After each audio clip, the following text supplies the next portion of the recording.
The term psychomancy, pronounced psychomancy, is derived from two Greek words. The first, psycho, meaning the soul, the mind, the understanding, and generally used to indicate psychic or unusual powers of the soul or mind. The second word, mancy, meaning to divine, to foresee or foreknow, to detect secret things, and in occult parlance, to sense or to receive impressions by the astral senses.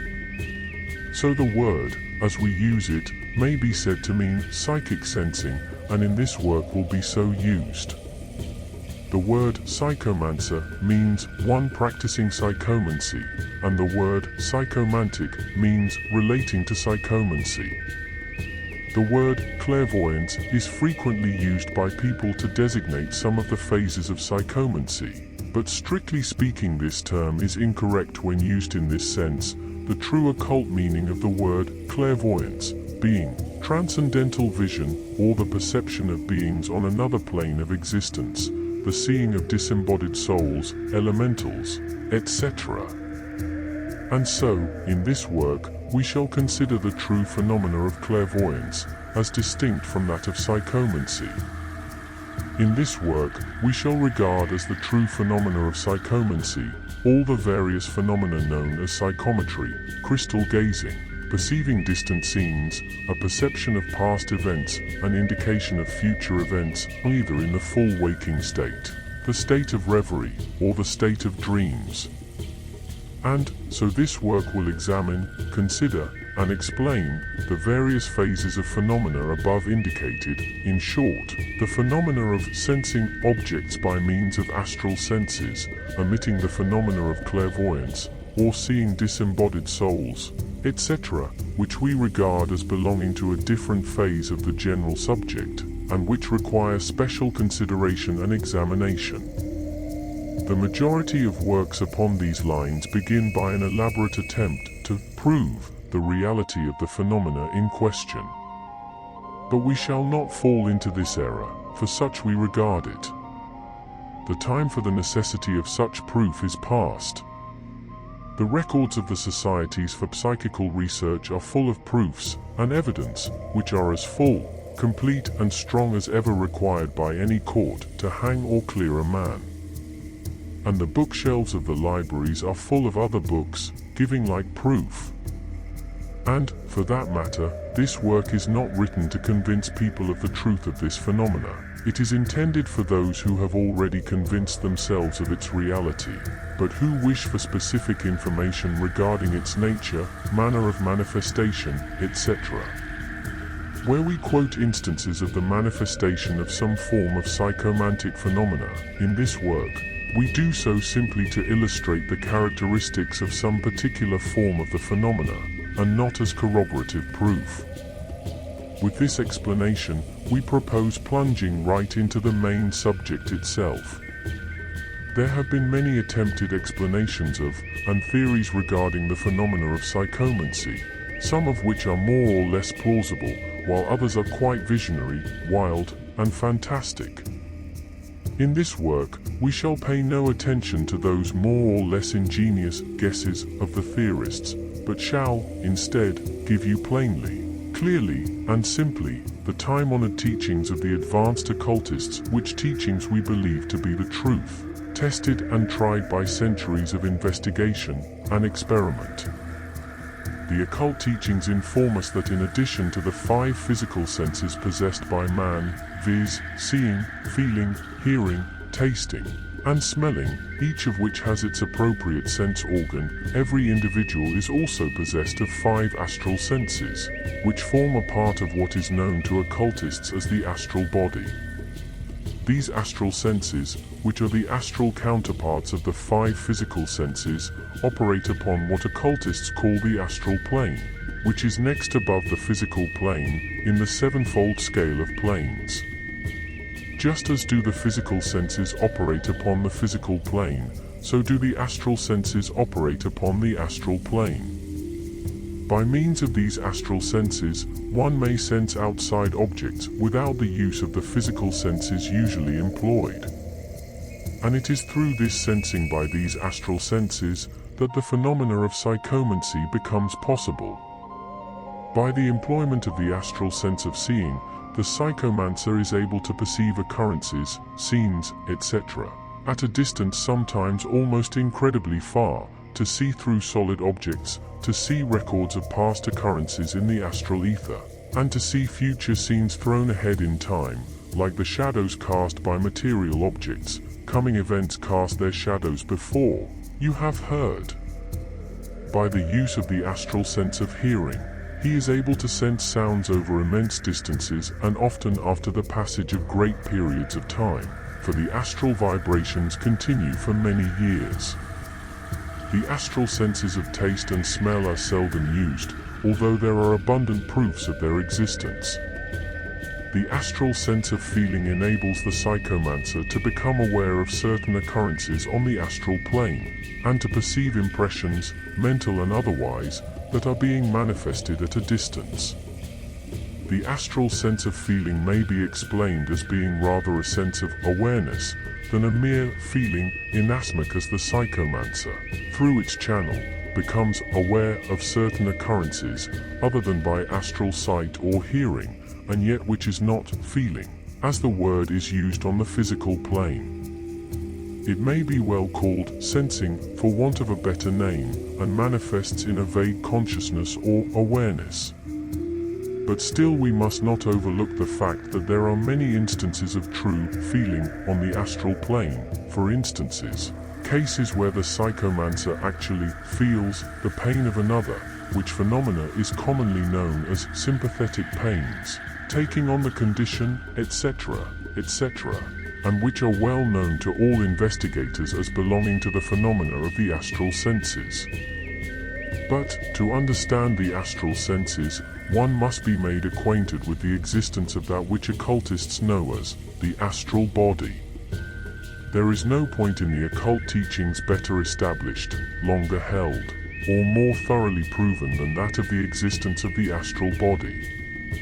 This teaching of the ancient occultists is being corroborated by the experiments and investigations of the psychic researchers of the present day.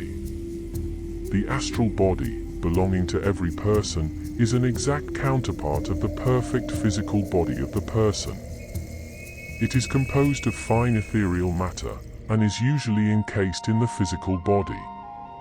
In ordinary cases, the detaching of the astral body from its physical counterpart is accomplished only with great difficulty, but in the case of dreams, great mental stress, and under certain conditions of occult development, the astral body may become detached and sent on long journeys, traveling at a rate of speed greater than that of light waves.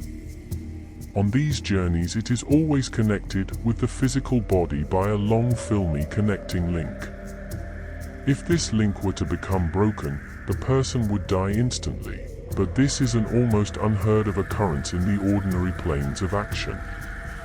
The astral body exists a long time after the death of the physical body, but it disintegrates in time.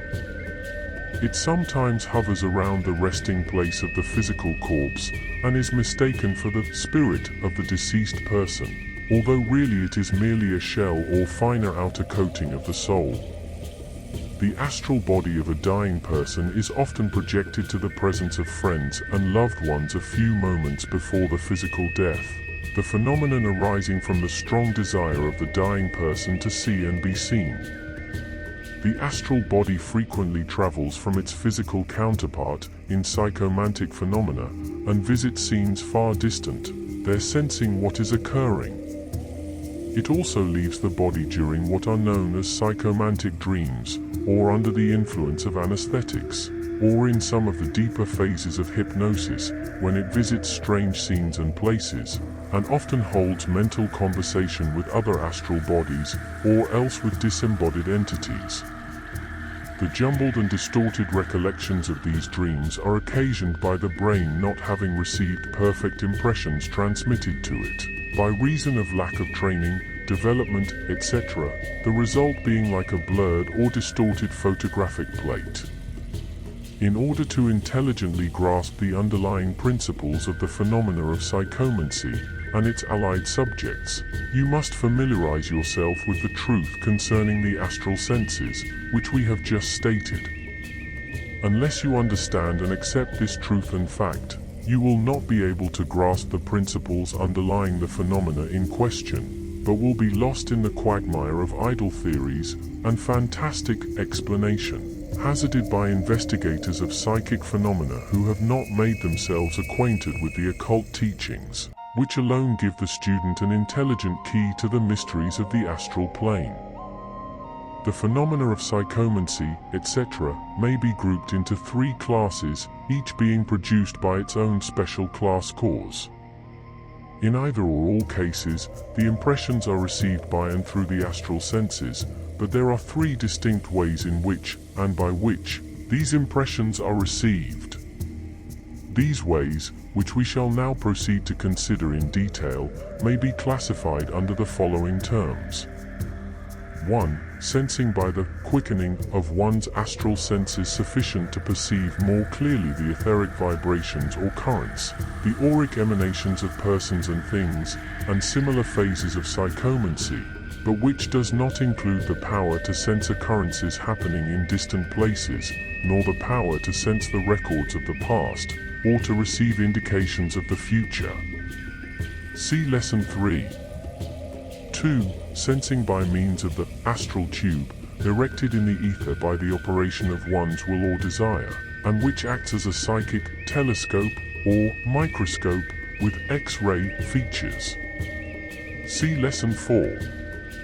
3. Sensing by means of the actual projection of one's own astral body to the distant scene. See Lesson 7. Clairaudience.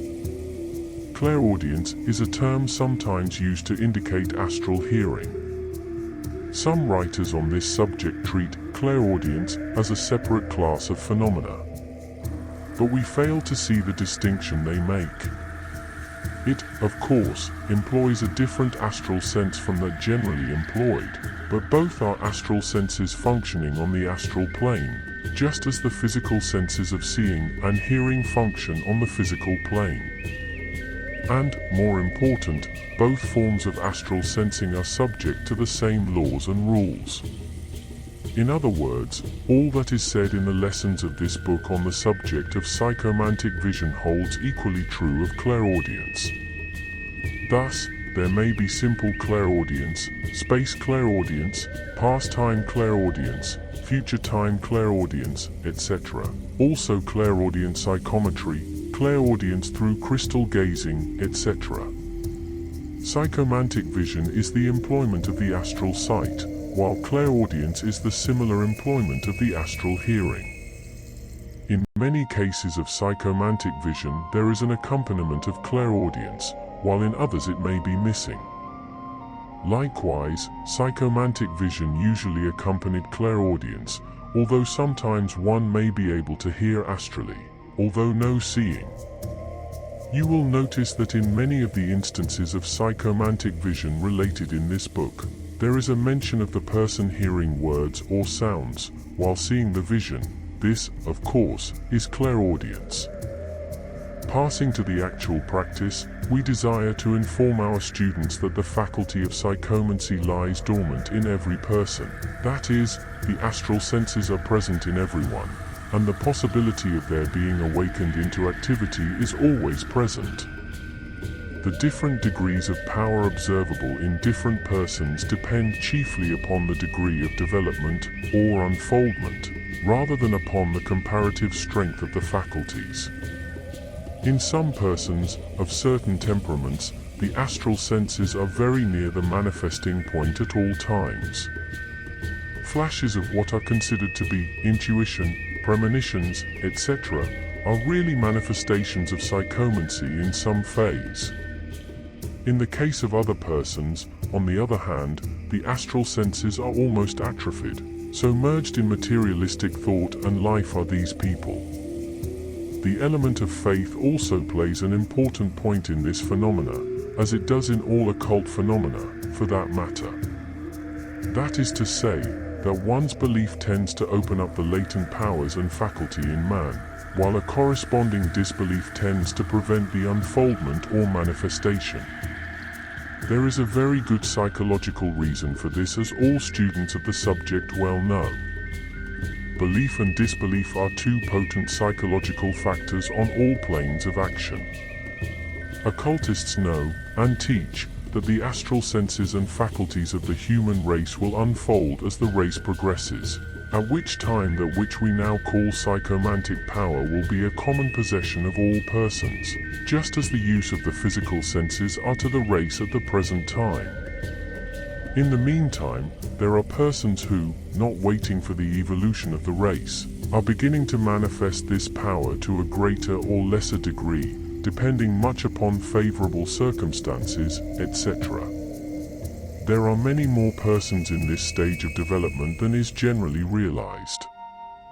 In fact, many persons manifesting psychomantic power, occasionally, are apt to pass by the phenomena as imagination and foolishness, refusing to recognize its reality. Then, again, many people manifest the power during sleeping hours, and dismiss the matter as merely a dream, etc. Regarding this matter of the dawning of psychomancy, a well-known authority writes as follows: students often ask how this psychic faculty will first be manifested in themselves, how they may know when they have reached the stage at which its first faint foreshadowings are beginning to be visible. Cases differ so widely that it is impossible to give this question an answer that will be universally applicable. Some people begin by a plunge, as it were, and under some unusual stimulus become able just for once to see some striking vision, and very often in such a case, because the experience does not repeat itself, the seer comes in time to believe that on that occasion he must have been the victim of hallucination. Others begin by becoming intermittently conscious of the brilliant colors and vibrations of the human aura. Others find themselves with increasing frequency seeing and hearing something to which those around them are blind and deaf.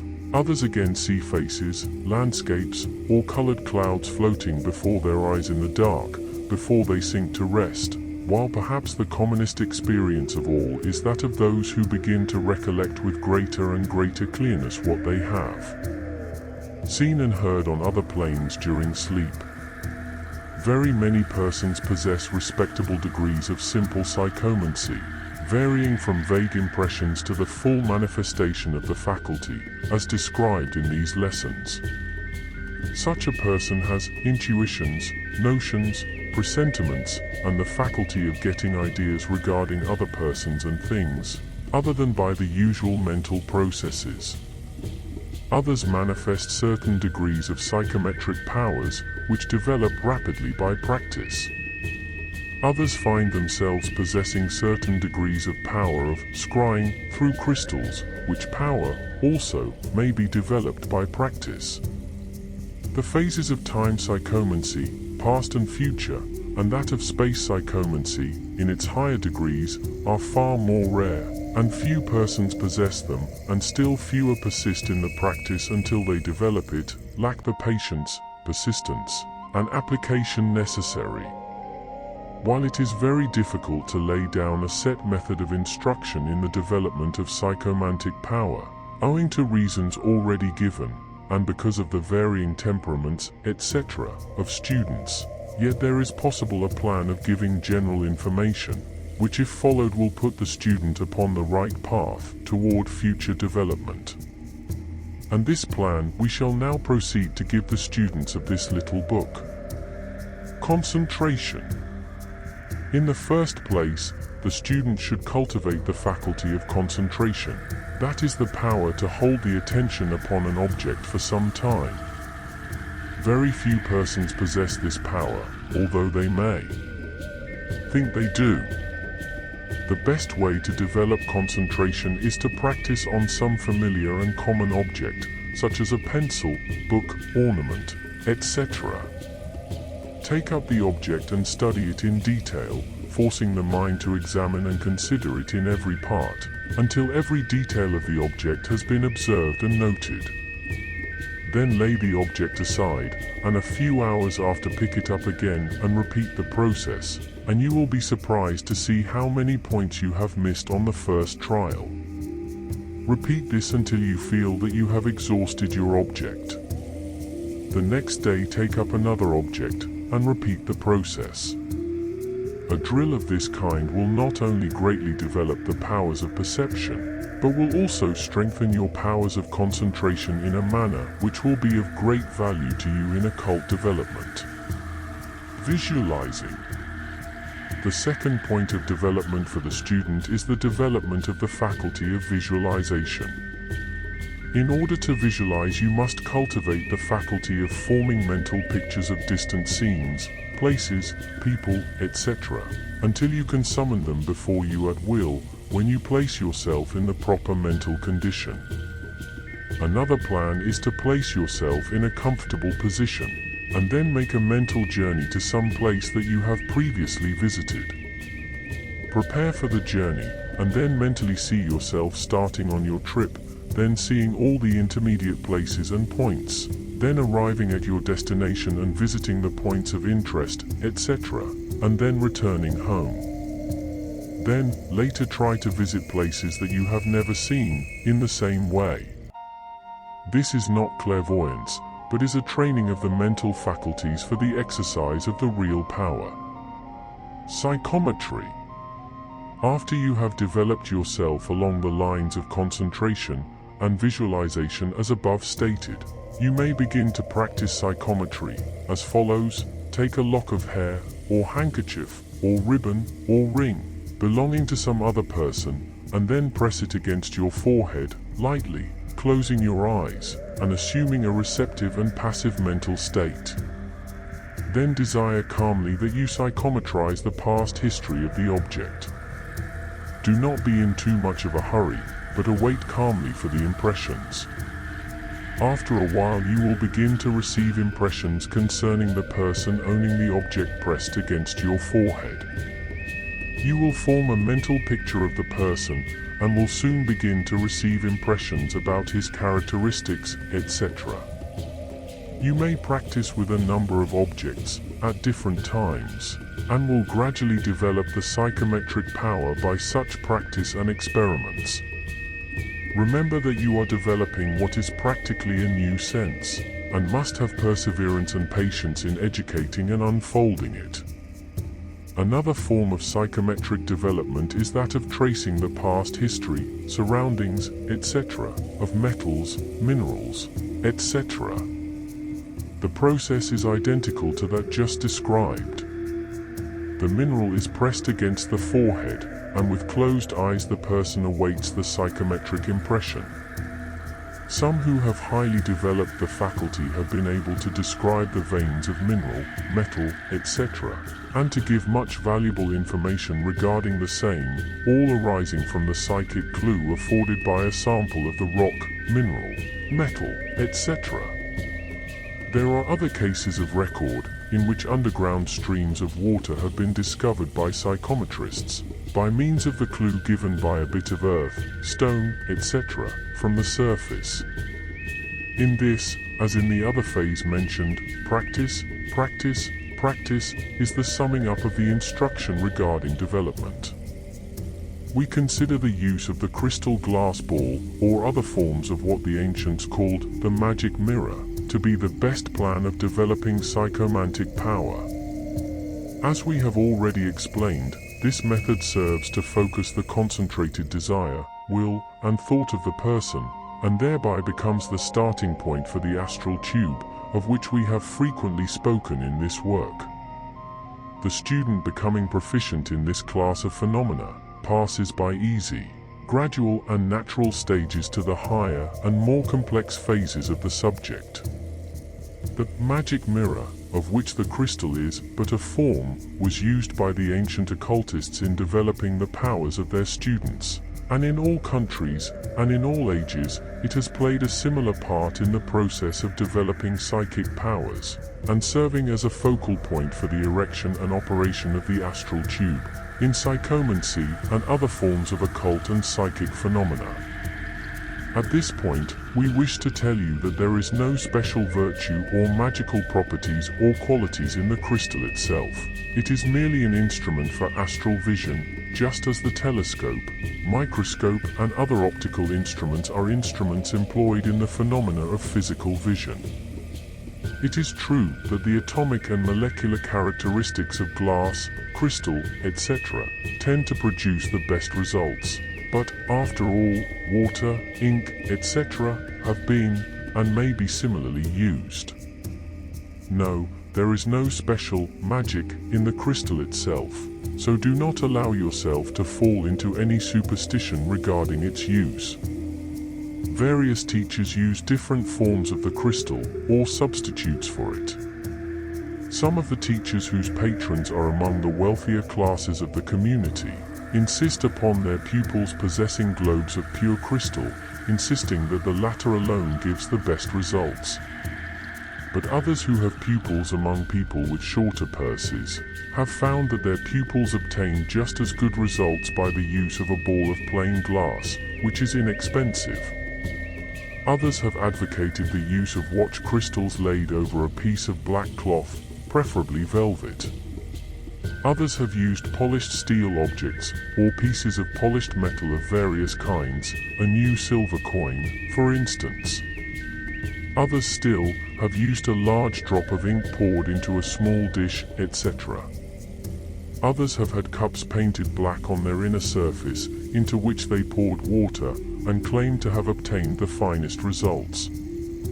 All the old talk about magic ceremonies and incantations being necessary in manufacturing the magic mirror is pure nonsense, which has grown around the scientific facts of the case, as is so often the case. Do not be deceived by any such tomfoolery. A number of people prefer to gaze into the bright substance of a precious stone. So you see, when we use the term crystal, we mean that the student may make his choice of any, or several, of the above-mentioned objects, or that he may even substitute some other object of his own choosing, possessing the requisite power of reflection. There are but very few directions to be given in the use of the crystal. Read what we have to say at the conclusion of our lesson on crystal gazing in this book, Lesson 6. The principal point insisted upon by nearly all the teachers is that of placing the back of the gazer to the light, instead of having him face the light. The simple general direction is that the gazer should practice by himself, at first, in a quiet room, sitting with his back toward the light, with the crystal placed before him on a table, on a piece of black cloth, or other dark material, and then gaze calmly at the crystal. Do not be afraid of winking, and do not strain or tire the eyes. Some prefer making funnels of their hands, and gazing through them just as if they were opera glasses, and we think this plan a very good one, for it serves to shut out distracting light and sights. If you fail to see anything at the first trial, do not be discouraged, but persevere. A number of trials are necessary in some cases, while in others wonderful results have been obtained at the first experiment. An English authority recommends that beginners fail to get direct results, then try to visualize something that they have already seen, something familiar, such as a chair, a ring, a face, etc., and then turning to the crystal endeavor to reproduce it there. It is claimed that this practice will often gradually lead to actual seeing in the crystal. The first signs of the actual seeing in the crystal comes in the form of a cloudiness or milky mist in the crystal, which slowly resolves itself into a form or scene, which appears gradually like the precipitation of a photograph upon a sensitive plate in the developing room. In some cases, the misty cloud deepens into a black one, from which the pictures appear.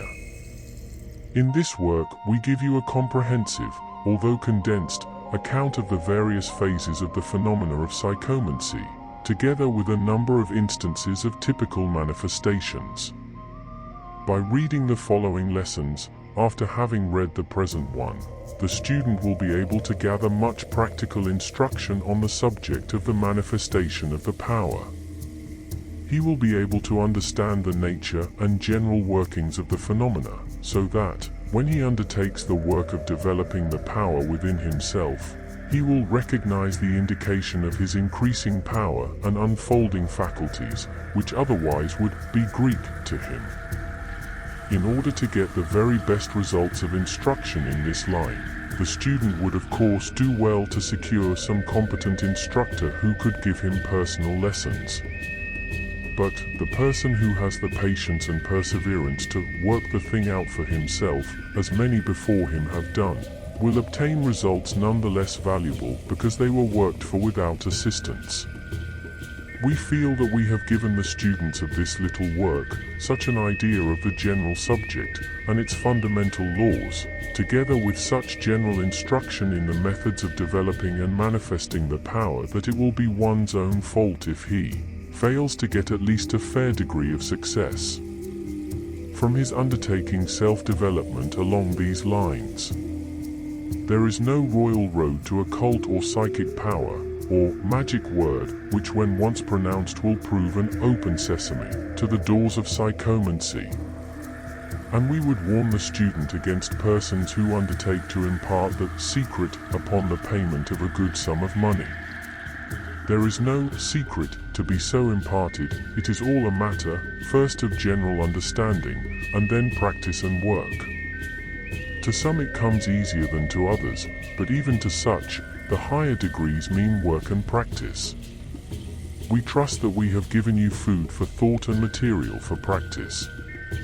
The rest depends upon yourself. The phenomena of psychomancy may be divided into three general classes, depending upon the nature of the seeing, as follows. 1. Simple psychomancy, by which is meant the power of sensing by means of the astral senses in the degree of a mere quickening of the astral senses sufficiently to enable one to sense more clearly any etheric vibrations or currents, the auric emanations of persons and things, and similar phases of psychomantic phenomena, but which does not include the power to sense actual occurrences happening in distant places, nor the power to sense the records of the past or to receive indications of the future. 2. Space psychomancy, by which means the power to sense distant scenes, persons, or objects. 3. Time psychomancy, by which is meant the power to sense objects, events, persons, etc., in the records of the past, and also the power to sense the indications of the future, the shadows of coming events. Simple psychomancy is very much more common than is generally supposed. Very many people are quite sensitive to impressions coming to them in this way, which, while akin to the impressions of telepathy, nevertheless belong to the higher grade of psychic phenomena known as psychomancy. It may be well to state here the difference between ordinary telepathic impressions and those of simple psychomancy. Many students are perplexed by the similarity between the two mentioned classes of phenomena, and we think it advisable to set them straight regarding the matter at this point. As we have stated in our previous work in this series, entitled Practical Mind Reading, telepathy is occasioned by the passage of thought waves or currents, passing from one brain to another, just as pass the waves of heat, light, electricity, etc. In telepathy, the brain of the transmitter sends forth the vibration, waves, or currents, and the brain of the receiver registers the same, receiving them by means of the pineal gland, which acts in a manner closer resembling that of the receiving instrument in wireless telegraphy. In telepathy, there is merely the sending and receiving of thought vibrations over the physical organs. But in simple psychomancy, the person may, and does, receive the thought vibrations emanating from the mind of another, but not over the physical channels, as in telepathy, but by means of the astral senses. In this lies the difference. Now, it follows that the astral senses, being far more keen and acute than the physical senses, The former will register vibrations and impressions far more readily than the latter, and will often register impressions that the physical senses, even the pineal gland organ, take no account of. In this way, the person in whom the astral senses are even partially developed will receive impressions of the thoughts of others that even the most acute mind reader will fail to notice, as well as words actually spoken by the other person, and ideas forming in the mind of the other person not yet expressed in active thought waves. But, it should be added, the development of telepathic powers very frequently grow into a development of psychomantic powers, and so the former is one of the easiest paths to the latter, and may be used in developing clairvoyant power, and in unfolding the astral senses. In this way, the person possessing even a moderate degree of psychomantic power often feels the thoughts, ideas, emotions, and other mental states of the people around him, and knows without any words being used just what the others are thinking and feeling. This is often perceived by merely the increased power to receive and register the thought vibrations, but in some cases the ability to sense the aura of the other person's heighten the impression. The majority of our readers are familiar with the fact that all persons and objects are surrounded by an emanation called an aura, or egg-shaped psychic emanation extending several feet around them. This aura is charged with the thought vibrations of the persons, and is really the atmosphere that we feel surrounding people and by which we feel attracted or repelled as the case may be. The trained and developed psychomancer is able to see the colors by which the various emotions, thoughts, etc. are indicated, but even when their degree of power is lacking, he may feel the general character of the various component parts of the person's aura. While it is not our intention to go deeply into this matter of auric colors in this work, still we think it well to indicate the same here, by quoting from a well-known authority on the subject, who says, "As he looks at a person he will see him surrounded by the luminous mist of the astral aura, flashing with all sorts of brilliant colors, and constantly changing in hue and brilliancy with every variation of the person's thoughts and feelings. He will see this aura flooded with the beautiful rose color of pure affection, the rich blue of devotional feeling, the hard dull brown of selfishness, the deep scarlet of anger, the horrible lurid red of sensuality, the livid gray of fear, the black clouds of hatred and malice, or any of the other hundredfold indications so easily to be read in it by a practiced eye, and thus it will be impossible for any persons to conceal from him the real state of their feelings on any subject. But only a comparatively few are able to distinctly see these auric colors, by reason of their lack of development along these special lines. But a great number of people are able to feel the subtle vibrations which give rise to these colors. Just as there are well-authenticated cases of blind men and women being able to distinguish by the sense of feeling, in touch, the various colors which their blind eyes fail to see, so are thousands of people able to feel the auric shades which their imperfectly developed clairvoyant vision fails to perceive. In this connection, it is interesting to note that science informs us that the sense of feeling was the first developed of any of the physical senses.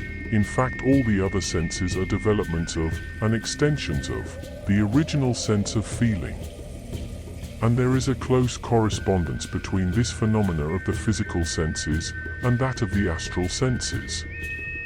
But there are other, and perhaps more wonderful, features of simple psychomancy.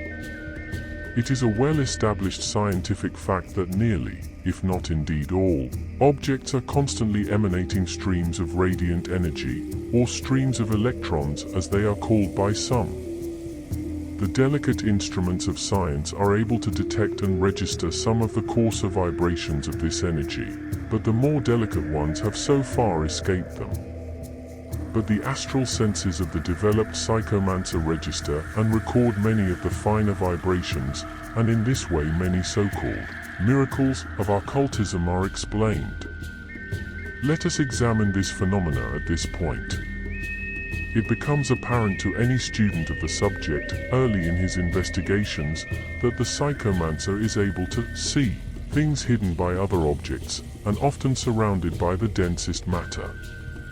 In other words, he is able to see through solid objects, to see through a brick wall, to use the familiar phrase. Now this may seem almost incredible to one at the first mention of the subject.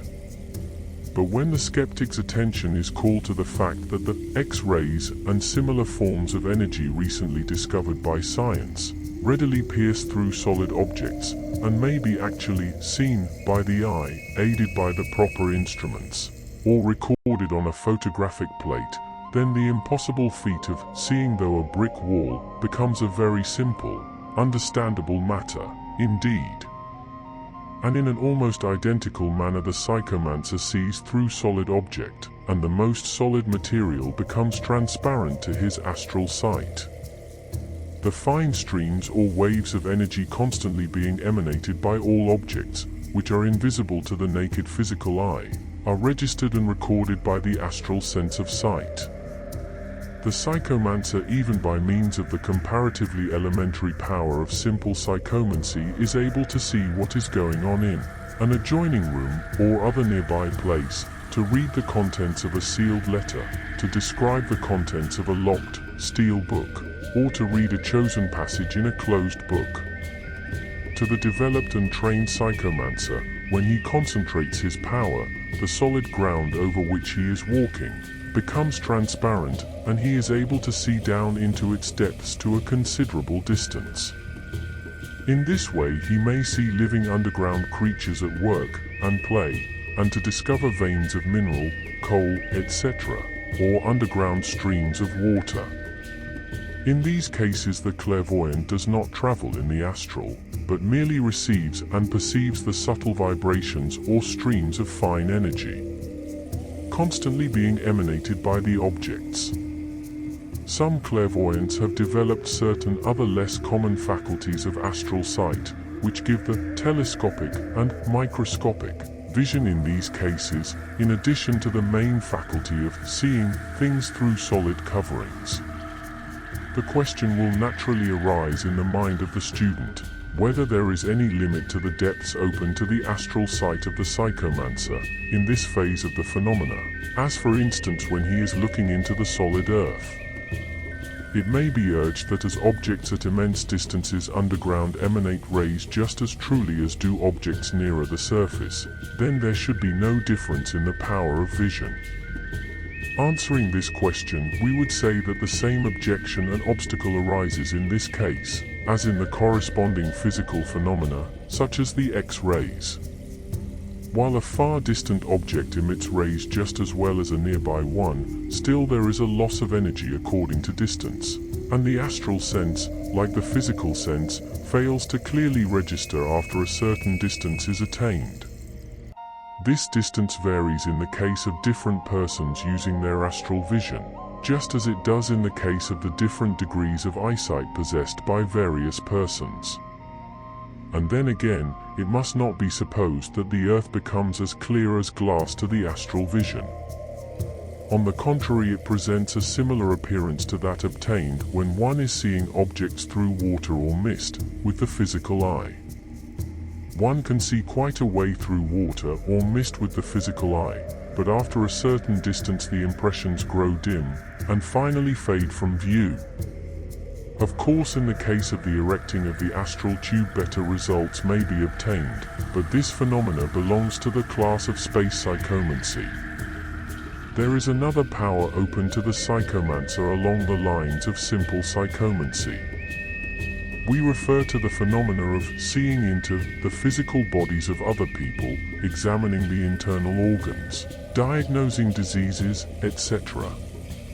Of course, in this case, before the clairvoyant is able to correctly diagnose a disease, he must be acquainted with the nature of the organs, and their appearance in their normal state, etc., so that he will recognize a diseased condition when he sees it.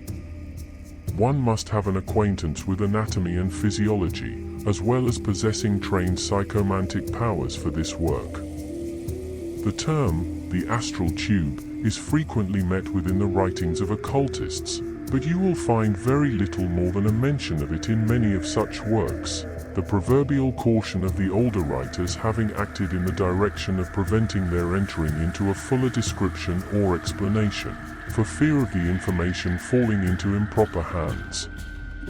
This will be more readily understood when we tell you that the astral tube is, and may be, used for classes of phenomena other than that of psychomancy, notably that of mental influencing, treating, etc., which however forms no part of the present work, but which will be discussed in a future volume of the series to be called Mental Influence, etc. The astral plane is composed of an ethereal form of matter, very much rarer and finer than the matter of the physical plane, but matter, nevertheless, and subject to fixed laws and conditions. And, just as it is possible to establish lines of force in the physical matter, so may corresponding lines of force be established in astral matter. And this astral tube is really such a line of force. In other words, it is possible to set up and establish a line of force on the astral plane that will serve as a ready conductor of astral vibrations, currents, etc., and which affords a highly efficient channel of communication between objects far removed from each other in space. And this channel is actually created and used in a variety of forms of occult phenomena. You have heard of polarity and polarization in connection with electrical phenomena. Polarity is defined by Webster as that quality or condition of a body by virtue of which it exhibits opposite or contrasted properties or powers, in opposite or contrasted parts or directions, or a condition giving rise to a contrast of properties corresponding to a contrast of positions. And polarization is defined by the same authority as act of polarizing, state of having polarity. Well, then, the process of erecting the astral tube is practically that of the polarization of the particles of astral matter by an effort of the human will, set in motion by means of a strong desire or determination, under certain conditions. When the human will is directed toward a distant person or object, under the proper psychic conditions, it tends to polarize a path or channel through the astral atmosphere toward the desired point, which channel becomes at once an easy course of psychic communication for the transmission or receiving of psychic impressions or expressions, as the case may be. And, in the case of psychomancy and kindred phenomena, the astral senses of the person, even though his astral body be still within its physical counterpart, are able to readily sense the impressions being manifested at a far distant point in space. The above-mentioned channel of communication, the astral tube, has not of course the advantages of actual travel in the astral body, and is besides affected by certain astral happenings, such as the breaking up of the tube, or an impairment of its efficiency, by reason of some stronger astral current or channel, etc. For instance, when one considers the currents and cross-currents constantly in operation on the astral plane, it will be seen how likely the above-mentioned interference is to happen. Through the astral tube, the astral senses actually sense the sights, and often the sounds being manifested at a distance, just as one may see distant sights through a telescope, or hear distant sounds through a telephone, for instance. It also may be used as a microscope, as we shall see as we proceed. The student's attention is especially directed toward the fact that in this form of phenomena, the psychomancer remains within his physical body, and does not travel in the astral at all. He sees the distant scenes, just as a man sees them through a telescope. His consciousness remains within his physical body. A well-known writer on this subject has truly said, the limitations resemble those of a man using a telescope on the physical plane. The experimenter, for example, has a particular field of view which cannot be enlarged or altered. He is looking at his scene from a certain direction, and he cannot suddenly turn it all around and see how it looks from the other side. If he has sufficient psychic energy to spare, he may drop altogether the telescope that he is using, and manufacture an entirely new one for himself which will approach his objective somewhat differently. But this is not a course at all likely to be adopted in practice. But it may be said, the mere fact that he is using astral sight ought to enable him to see it from all sides at once. And so it would, if he were using that sight in the normal way upon an object which was fairly near him, within his astral reach as it were, but at a distance of hundreds or thousands of miles the case is very different. Astral sight gives us the advantage of an additional dimension, but there is still such a thing as position in that dimension, and it is naturally a potent factor in limiting the use of the powers of its plane. Astral sight, when it is cramped by being directed along what is practically a tube, is limited very much as physical sight would be under similar circumstances, though if possessed in perfection it will continue to show, even at that distance, the auras, and therefore all the emotions and most of the thoughts of the people under observation. The astral tube, in connection with psychomancy, is used in a variety of forms. It is often used unconsciously, and springs into existence spontaneously, under the power of some strong emotion, desire, or will. It is also observed in some cases of hypnotic phenomena, in which the hypnotist uses his will to cause his subject to form an astral tube, and then report his impressions. It is also used by the trained psychomancer, without the use of any starting point, or focal center, simply by the exercise of his trained, developed and concentrated will. But its most familiar and common use is in connection with some object serving as a starting point, or focal center. The starting point, or focal center, above mentioned, is generally either what is known as the associated object, in the class of phenomena commonly known as psychometry, or else a glass or crystal ball, or similar polished reflecting surface, in what is known as crystal gazing.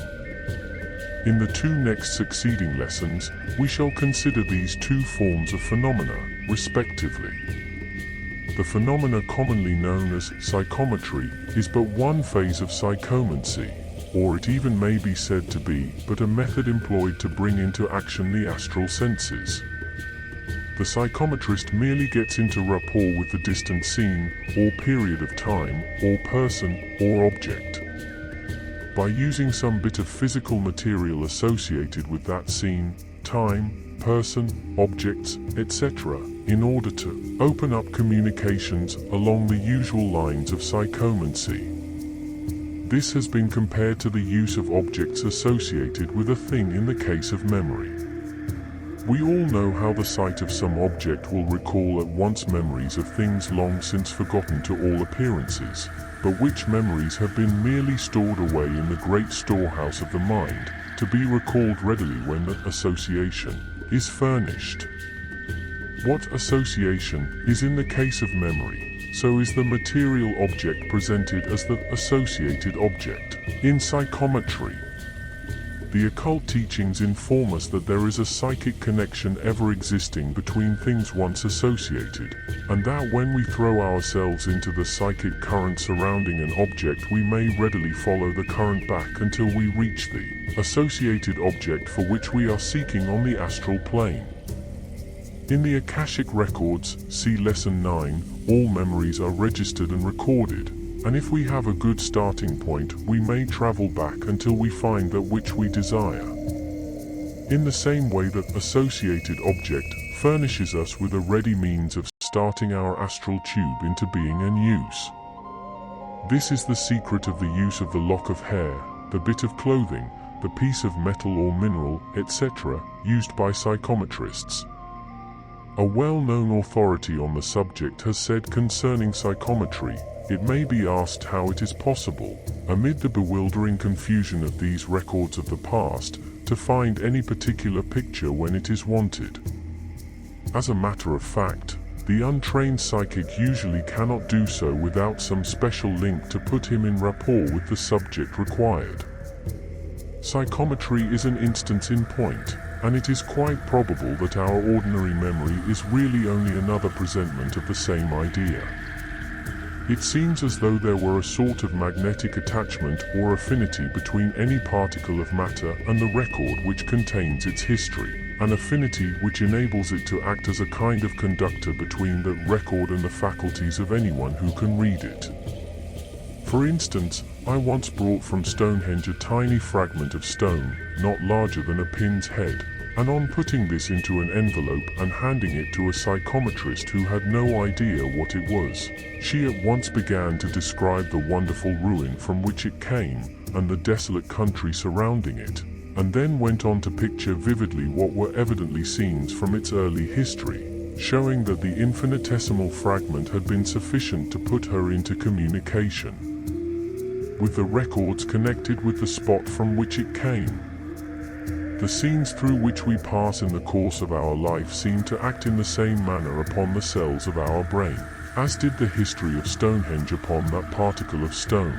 They establish a connection with those cells by means of which our mind is put in rapport with that particular portion of the records, and so we remember what we have seen. The method of psychometry may be employed in a number of ways, among which are the following, all of which are subject to many variations and combinations.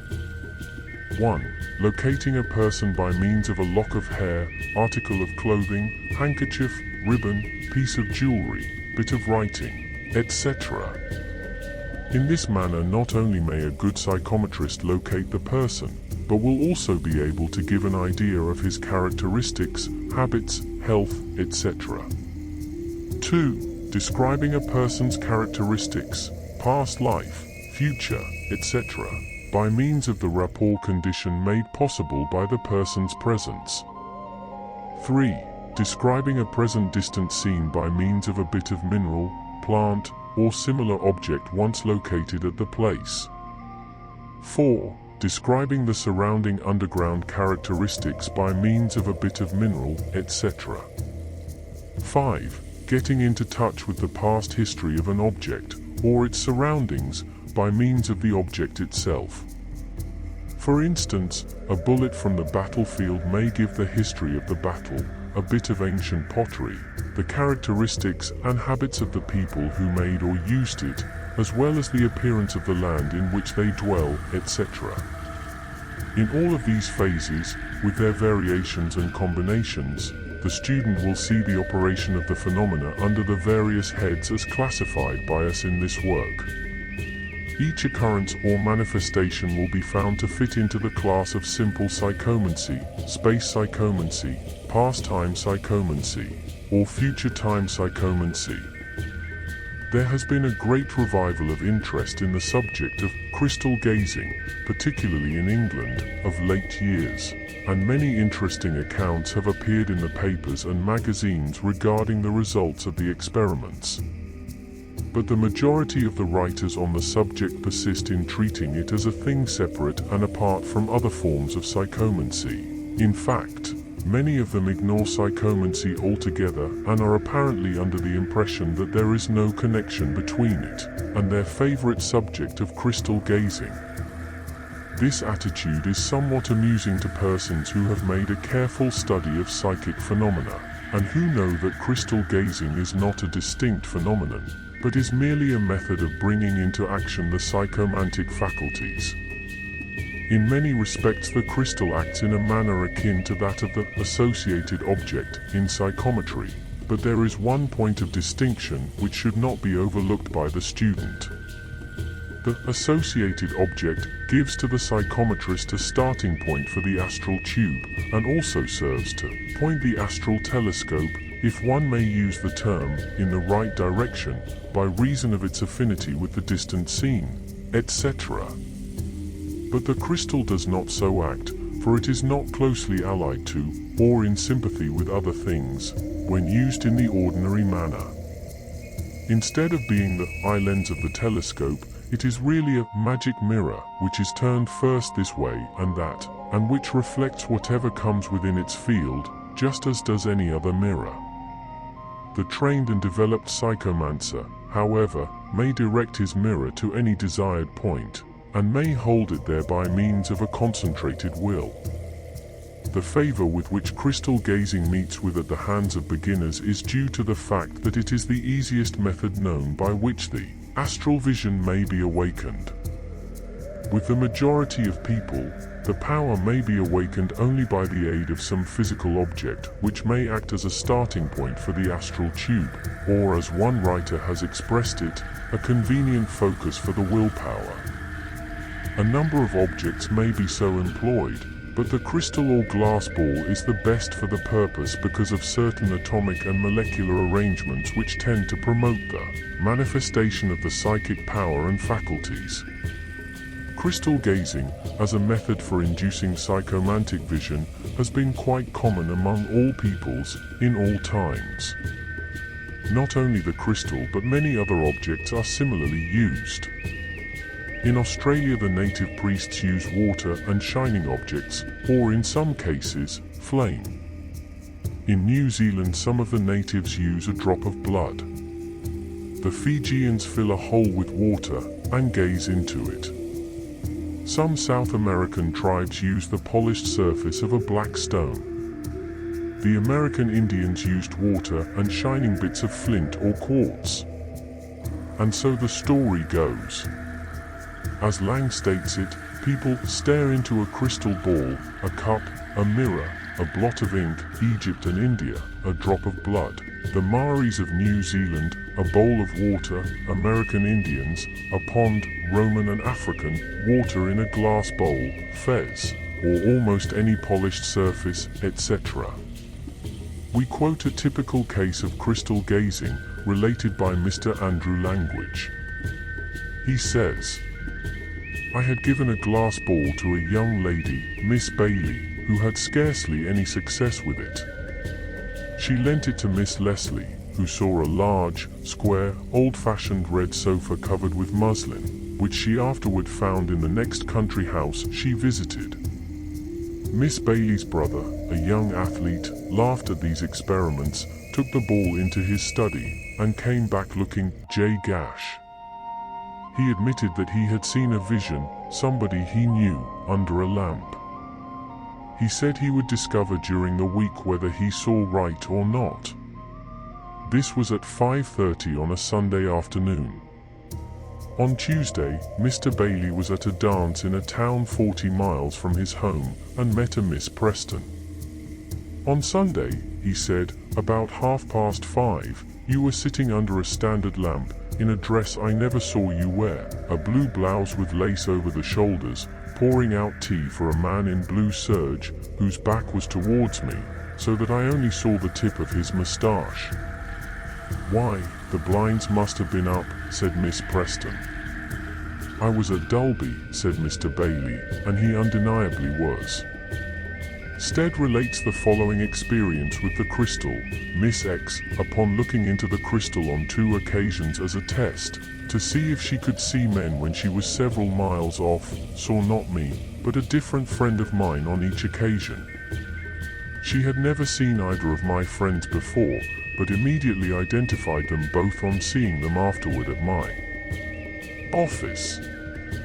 On one of the evenings on which we experimented in the vain attempts to photograph a double, I dined with Madame C. and her friend at a neighboring restaurant. As she glanced at the water bottle, Madame C. saw a picture beginning to form, and, looking at it from curiosity, described with considerable detail an elderly gentleman whom she had never seen before, and whom I did not in the least recognize from her description at the moment. 3 hours afterwards, when the séance was over, Madame C. entered the room and recognized Mr. Elliot, of Messrs. Elliot and Fry, as the gentleman whom she had seen and described in the water bottle at the restaurant. On another occasion the picture was less agreeable. It was an old man lying dead in bed with someone weeping at his feet, but who it was, or what it related to, no one knew. As a matter of general interest, we also quote Mr. Stead's remarks on crystal gazing, which agree with our own views and experience. He says, There are some people who cannot look into an ordinary globular bottle without seeing pictures form themselves, without any effort or will on their part, in the crystal globe. Crystal gazing seems to be the least dangerous and most simple of all forms of experimenting. You simply look into a crystal globe the size of a 5-shilling piece, or a water bottle which is full of clear water, and which is placed so that too much light does not fall upon it, and then simply look at it. You make no incantations, and engage in no mumbo-jumbo business. You simply look at it for 2 or 3 minutes, taking care not to tire yourself, winking as much as you please, but fixing your thought upon whatever you wish to see.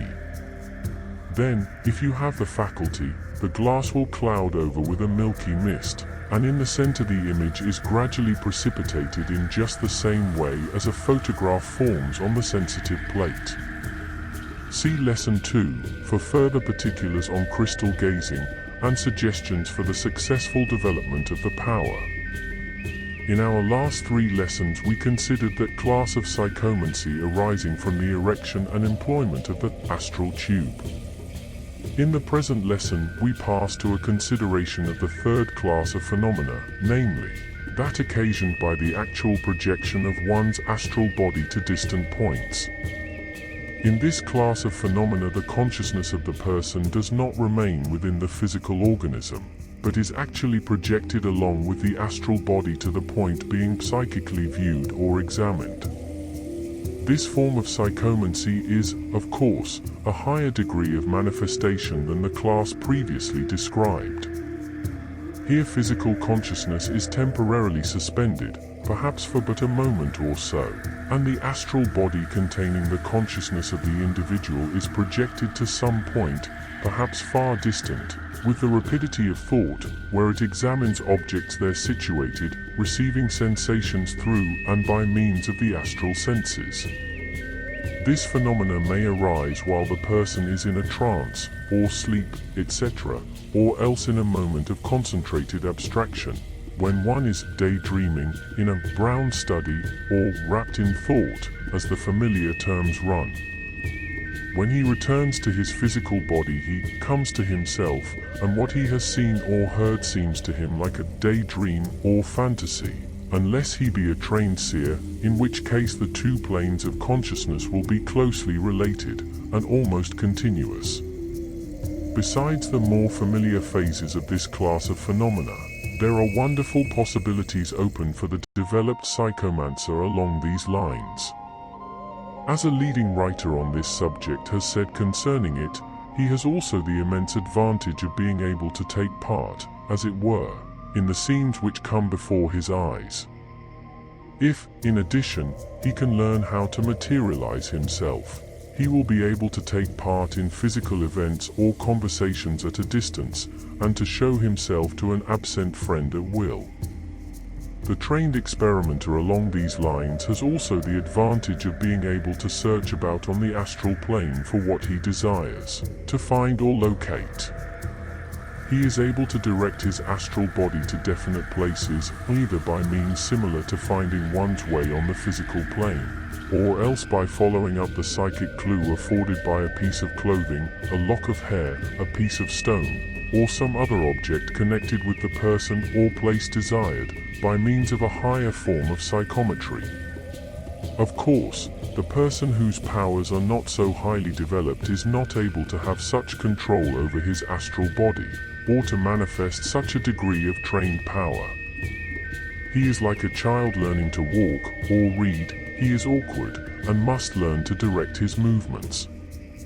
There are many degrees of power, from the occasional, spontaneous manifestations, to those of the highly trained occultists who travel in the astral even more easily than in the physical, and with the same degree of certainty and control.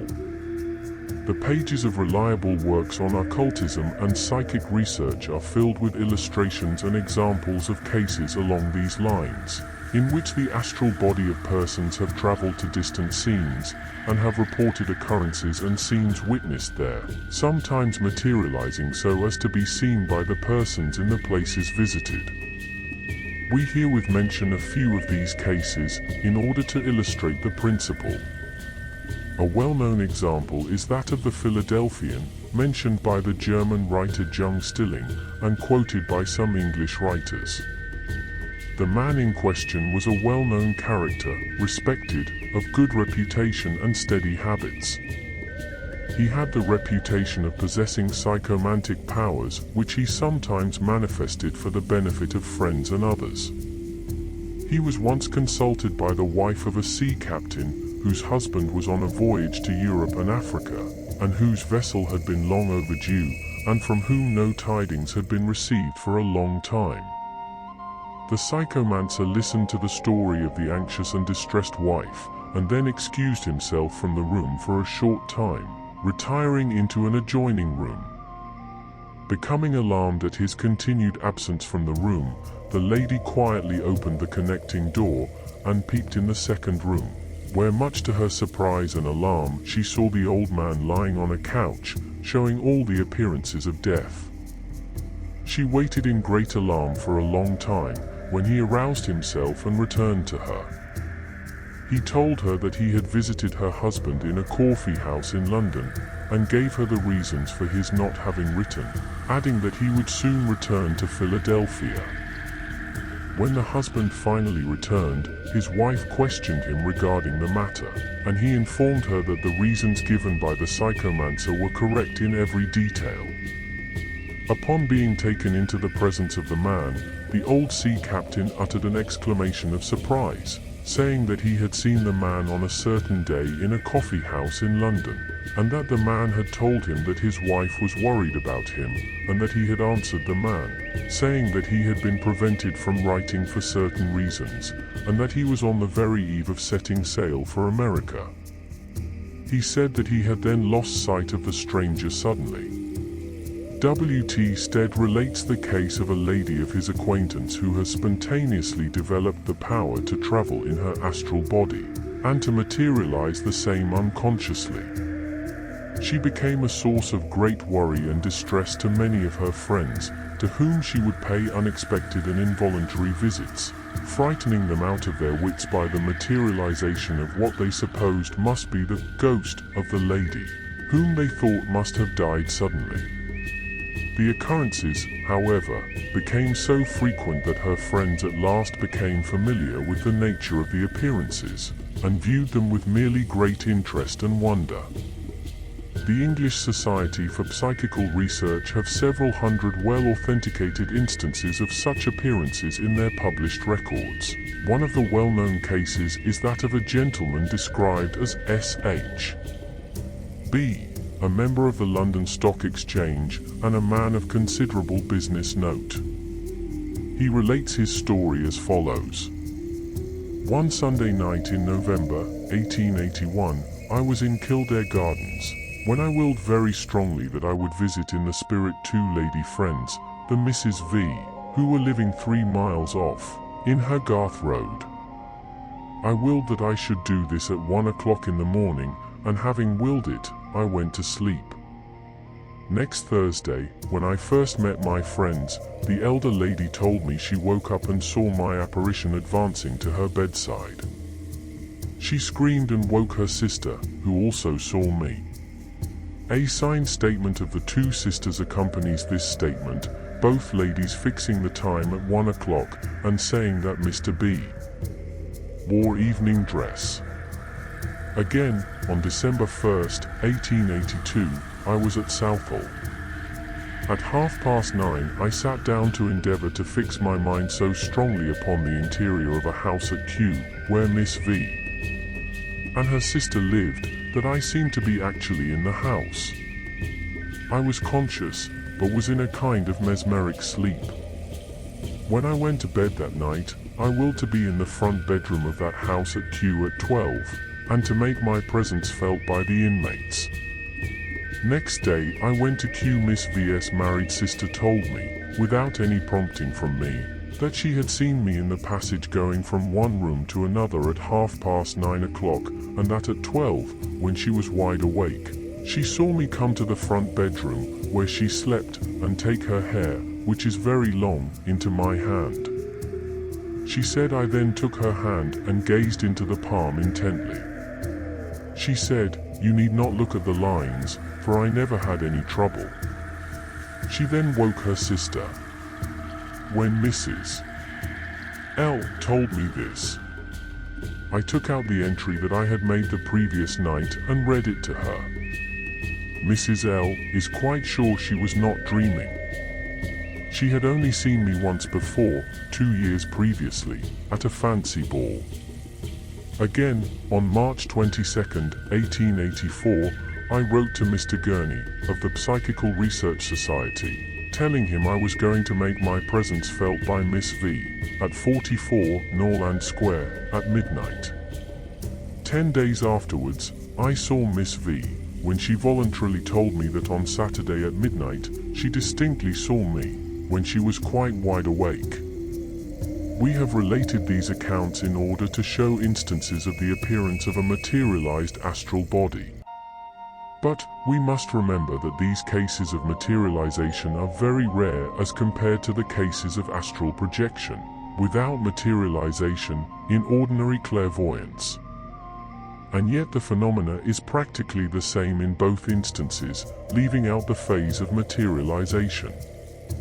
In many instances the individual actually travels in his astral body to the distant scene, and there witnesses the events occurring at that point. There is a ghost within each one of us, which under certain favorable conditions travels away from our physical body and sees things at far-off points.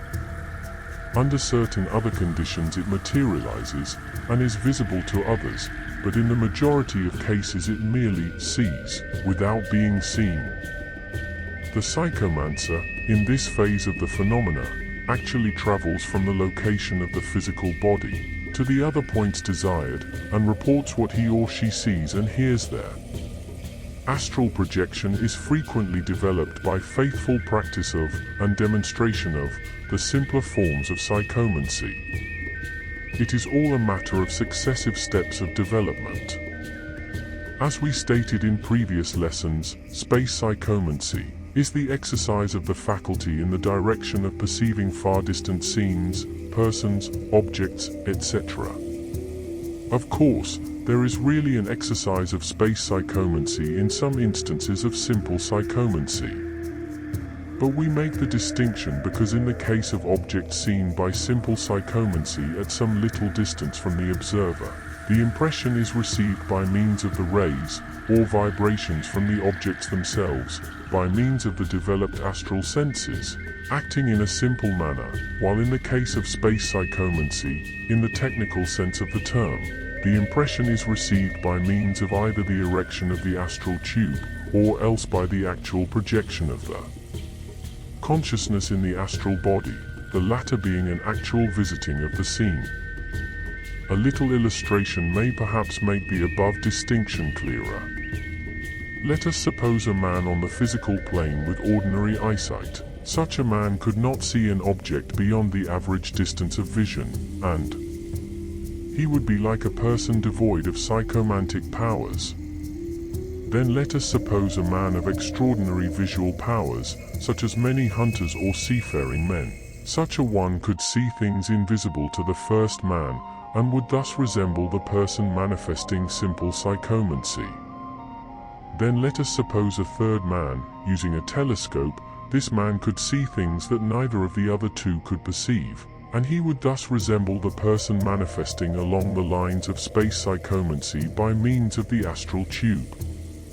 And, finally, let us suppose a fourth man, who possessed magical wings which would instantly transport him to the distant scene, whence he could view the objects, personally, and at close range. Well, this man would be like the person who was able to project his astral body, and thus view the distant scenes at will, and at short range, without the difficulties attendant upon the use of the telescope like astral tube, to see the object on any and all sides, and from all points of view, to get inside of it, as well as outside. The following interesting cases are quoted to illustrate the principle. Captain Yount, of the Napa Valley, California, had a peculiar experience while asleep. he had a remarkably clear vision in which appeared a band of emigrants perishing from cold and hunger amidst a mountain range. He noted particularly, and in detail, the scenery and appearance of the canyon. He saw a huge, perpendicular cliff of white rock, and the emigrants cutting off what appeared to be the tops of trees arising from great drifts of snow. He even saw plainly the features of some of the party. He awoke, sorely distressed by the vividness and the nature of his dream, for so he considered it to be. But, by and by, he fell asleep again, and saw the scene repeated, with equal distinctness. In the morning, he found that he could not get the dream out of his mind, and he told it to some of his friends. One of the hearers of the story was an old hunter, who at once recognized the place seen in the dream as a place across the Sierras, known as a point in the Carson Valley Pass. So earnest was the old hunter, that Captain Yount and his friends organized a rescue party and set out with provisions, mules, and blankets to seek the perishing emigrants. Notwithstanding the ridicule of the public, the rescuers persisted in their search, and finally about 150 miles distant, in the Carson Valley Pass, they found the scene as described by Captain Yount, and in the identical spot seen in the dream were found the party of emigrants, the surviving members of whom were rescued and brought over the mountain. Another interesting account is given in the reports of the Society for Psychical Research of England. It relates that an English lady, Mrs. Broughton, awoke one night in 1844 and aroused her husband, telling him that she had had a strange vision of a scene in France. She stated that she had seen a broken-down carriage, evidently wrecked in an accident, and a crowd gathered around the figure of a man, whose body was then raised and carried into a nearby house. She said that the body was then placed in a bed, when she recognized his features as those of the Duke of Orleans. Then friends gathered around the bed, and later came the King and Queen of France, all weeping. She saw the doctor, who stood over the Duke, feeling his pulse, with his watch in his other hand, but she could only see the doctor's back. Then the scene had faded from her vision. When daylight finally came, she recorded the vision in her journal. It was before the days of the telegraph, and it was more than 2 days before the newspapers announced the death of the Duke of Orleans. The lady visited Paris afterwards, and recognized the place of the accident. It then appeared that the attending physician whose face she could not see in her vision was an old friend of hers, who then told her that as he watched the bed his mind had involuntarily dwelt upon her and her family. The well-known case of Swedenborg gives us another illustration of this class of psychomancy. It is related that in the latter part of September 1759, at 4 o'clock one Saturday afternoon, Swedenborg arrived home from England and disembarked at Gothenburg. Mr. W. Castell met him and invited him to dinner, at which meal there were 15 persons gathered around the table. At 6 o'clock that evening Swedenborg went out a few minutes, returning to the table excited and pale. When questioned, he said that there was a fire at Stockholm, 200 miles distant, which was steadily spreading. He grew very restless, and frequently left the room. He said that the house of one of his friends, whose name he mentioned, was already in ashes, and that his own was in danger. At 8 o'clock after he had been out again, he returned crying out cheerfully, "Thank heaven! The fire is out, the third door from my house." The news of the occurrence excited the whole town, and the officials made inquiry regarding it, and Swedenborg was summoned before the governor, and requested to relate what he had seen, in detail. Answering the governor, he told when and where the fire had started, how it had begun, how, when, and where it had stopped, and the time it lasted, the number of houses destroyed, people injured, etc.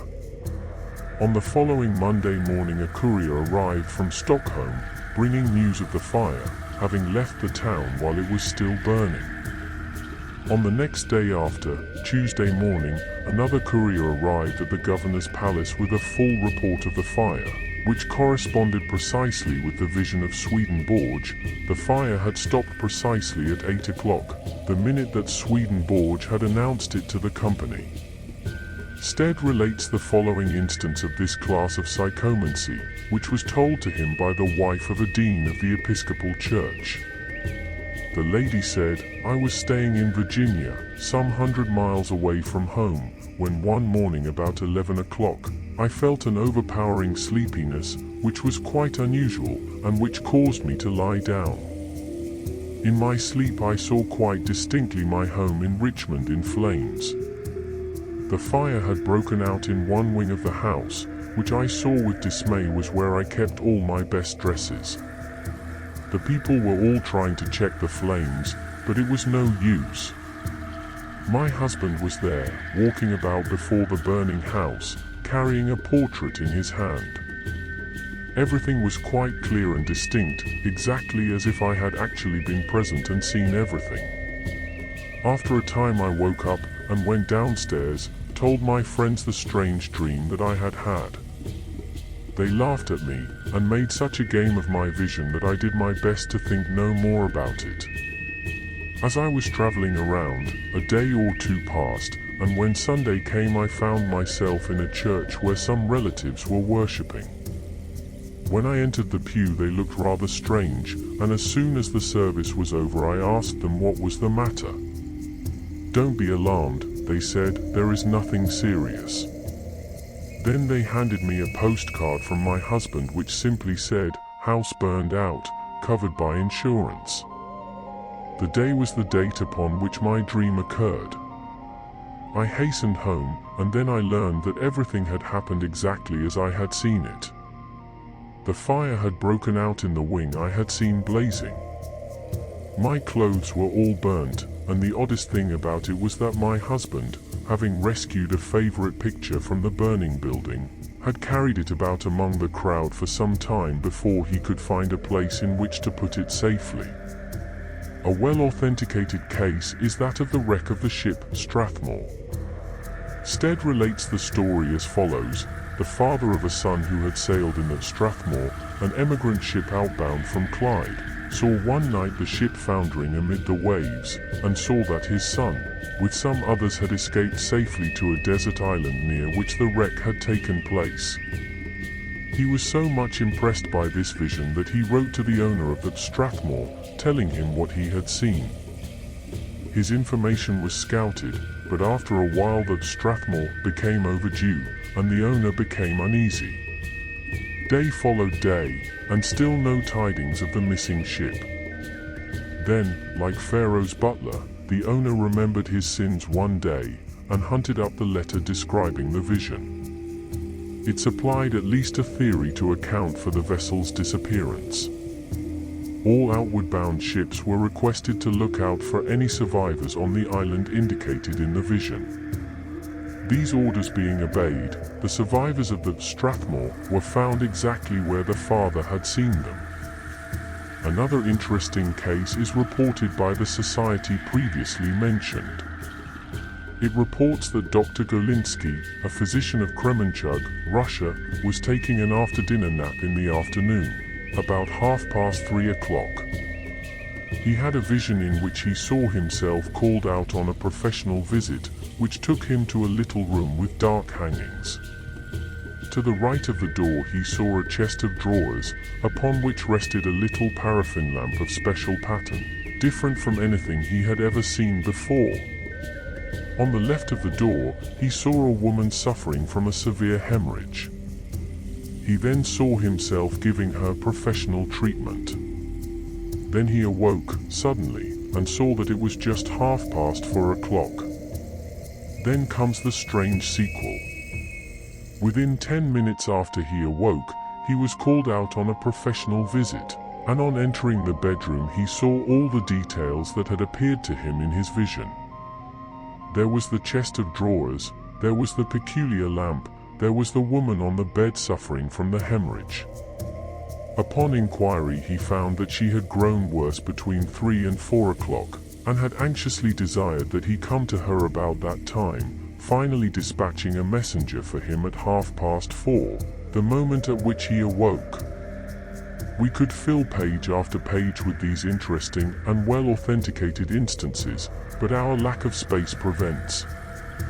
We have stated enough to illustrate the principle, and then, besides, many of our readers will know of many similar instances in the actual experience of themselves, relatives, or friends. Volumes would not contain all the true stories of phenomena of this kind, and still people smile in a superior way at the mere suggestion of the phenomena. As we have previously stated, time psychomancy is a term used to designate that phase of the phenomena in which one senses objects, events, persons, etc., in the records of the past, and also in which he senses the indications of the future, the shadows of coming events. For convenience, we shall separate our consideration of the subject into 2 parts, viz. 1. Past time psychomancy, and 2. Future time psychomancy. Past time psychomancy is that phase of the phenomena which enables one to use his astral vision to explore the records of the past, and we shall now proceed to examine. The first question that naturally arises in the minds of careful students in connection with this phase of the phenomena is, how is the person able to sense the scenes, occurrences, and objects of the past? There are no vibrations emanating from past scenes, and as they no longer exist, how can anyone see them, by astral vision, or by any other means? This question is a most proper one, for even those who readily grasp the explanation of space psychomancy find themselves at a loss to understand the past time phenomena without a knowledge of the occult teachings on the subjects. The secret of past time psychomancy is found in the occult teachings of the Akashic records, by which is meant that on the higher planes of universal substance, there are to be found records of all that has happened and occurred during the entire world cycle of which the present time forms a part. These records are preserved until the termination of the world cycle, when they pass away with the world of which they are a record. This does not mean that there is any great book in which the doings, good and bad, of people are written down by the recording angel, as popular fanciful legends have it. But it does mean that there is a scientific occult basis for the popular legend, in spite of the sneers of the skeptics. We must turn to modern science for a corroboration. It is now taught by scientists that there is no such thing as a destruction of energy, but that energy always exists in some form. The occult teachings verify this, and go further, when they state that every action, thought, happening, event, occurrence, etc., no matter how small or insignificant, leaves an indelible record on the Akasha, or universal ether, with which space is filled. In other words, every action, or scene, that has ever occurred or existed in the past, has left an impression in the universal ether, or Akasha, where it may be read by developed psychomancy. There is nothing especially wonderful about this, when you compare it with other facts in nature. Astronomy teaches us that light travels at the rate of 186,000 miles a second, and that there are fixed stars in space so far removed from the Earth that their light, leaving them hundreds, yes, thousands, of years ago, is only now reaching our sight. In other words, when we look at some of the fixed stars, we do not see them as they now are, or where they now are, but merely see them where and how they were hundreds of years ago when the rays of light left them. Astronomers tell us that if one of these stars happened to be blotted out of existence hundreds of years ago, we would be still seeing the light that left them before the event. In other words, would be seeing them hundreds of years after they had ceased to be. And our children, and children's children, for several generations would still see them, and would not learn of the terrible catastrophe for hundreds of years after it actually happened. The vibrations of light once set into motion would persist for centuries, and even for thousands of years after their source had disappeared. This is no wild occult fancy, but a well-proven and thoroughly established scientific fact, as anyone may see for himself by reference to any work on astronomy. And the same is true of waves of electricity, or electronic emanations, or waves of any kind of energy. Really, even in the physical view of things, nothing can exist without leaving a record in the universal ether. And so the occult teachings now find their corroboration in modern science. Another illustration is found in the phenomena of the memory of man. Stored away in our brain cells are records of things, events, scenes, occurrences, people, and objects registered there in past years. You often find yourself thinking about people, things, and events of years long since passed away, and by a mere effort of the will you bring the records of these people, things, or events before your mental vision and see them reproduced in detail. Dissect a brain cell and you will find no trace of the thing there, but nevertheless every exercise of memory proves that the record is there. And there is nothing more wonderful or miraculous in the Akashic records of past events than there is in the memory record of past events. The universal ether, or Akasha, has within itself a true and full record of anything and everything that has ever existed within its space. And if one develops the power to read these records at will, he has a full and complete key to the past, from the speaking of the creative word which began this great world cycle. But, in order to avoid a misapprehension, we must say to our students that none but the most advanced and highly developed occultists and masters have clear access to the planes upon which these records are to be found.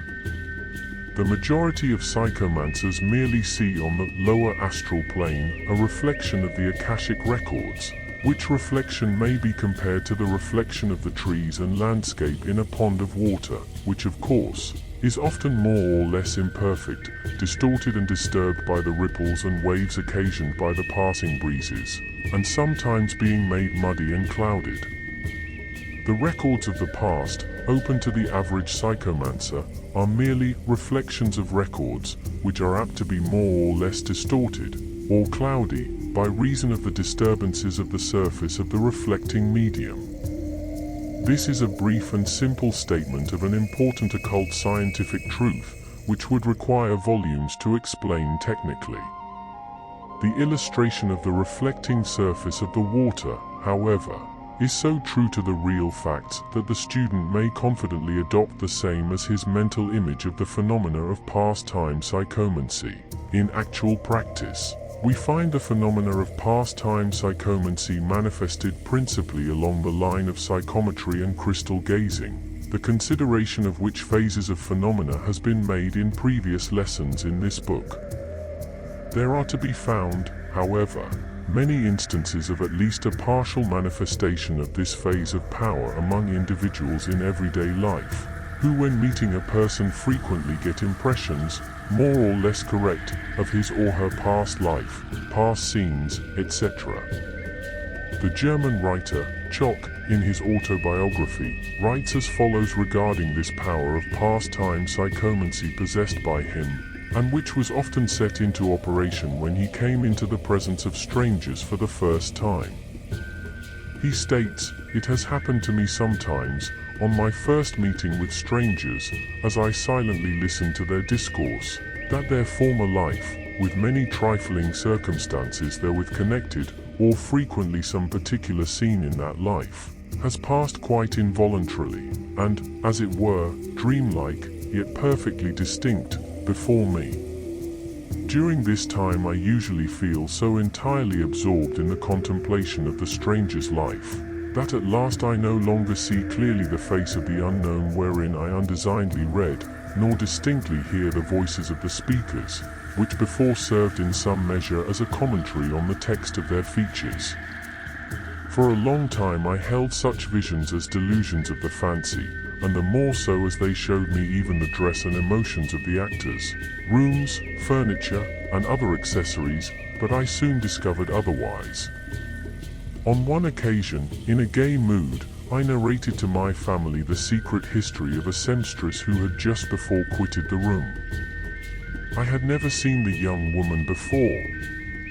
Nevertheless, the hearers were astonished and laughed, and would not be persuaded but that I had a previous acquaintance with her and the facts of her former life, inasmuch as what I had stated was perfectly true. I was not less astonished than they to find that my vision agreed with reality. I then gave more attention to the subject, and as often as propriety allowed of it, I related to those whose lives had passed before me the substance of my visions, in order to obtain from them a contradiction or verification thereof. On every occasion the confirmation followed, not without amazement on the part of those who gave it. One day, in the city of Waldshut, I entered an inn, the Vine, in company with 2 young students. We supped with a numerous company at the table d'hôte, where the guests were making very merry with the peculiarities of the Swiss, with Mesmer's magnetism, Lavater's physiognomy, etc. One of my companions, whose national pride was wounded by their mockery, begged me to make some reply, particularly to a handsome young man who sat opposite to us, and who had allowed himself extraordinary license. This man's life was at that moment presented to my mind. I turned to him and asked whether he would answer me candidly if I related to him some of the most secret passages of his life. I knew as little of him personally as he did of me. He promised, if I were correct, to admit it frankly.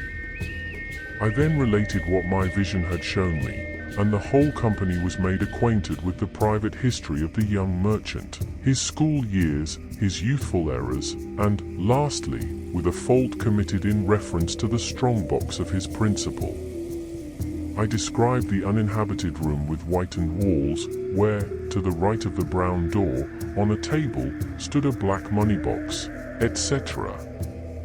A dead silence prevailed during the whole narrative, which I alone occasionally interrupted by inquiring whether I spoke the truth.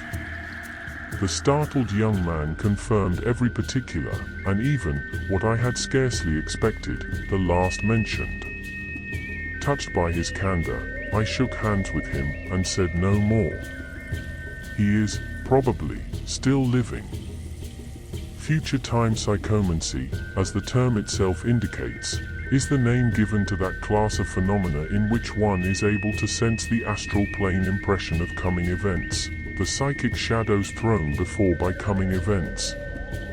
In order to give the student a technical nature of the occult cause behind this phenomena would require volumes of the deepest, metaphysical lore, which field is foreign to the purposes of this work, which deals with phenomena alone, and does not enter into the metaphysical side of the subject. It will be sufficient for the student to understand that in the astral as well as on the physical plane, coming events cast their shadows before. Without entering into a discussion of destiny or fate, or anything of that kind, it may be stated that when causes are set into motion, the effects follow, unless other causes intervene.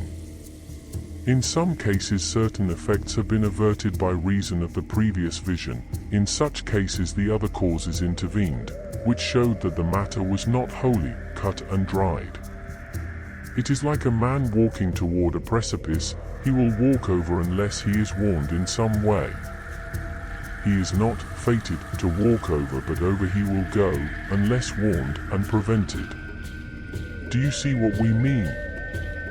On the other hand, there seem to be cases in which the person seems unable to escape the effect of causes once set into motion. He even seems to run into the effect, while seeking to escape it. In this connection the little fable of the Persians may be quoted.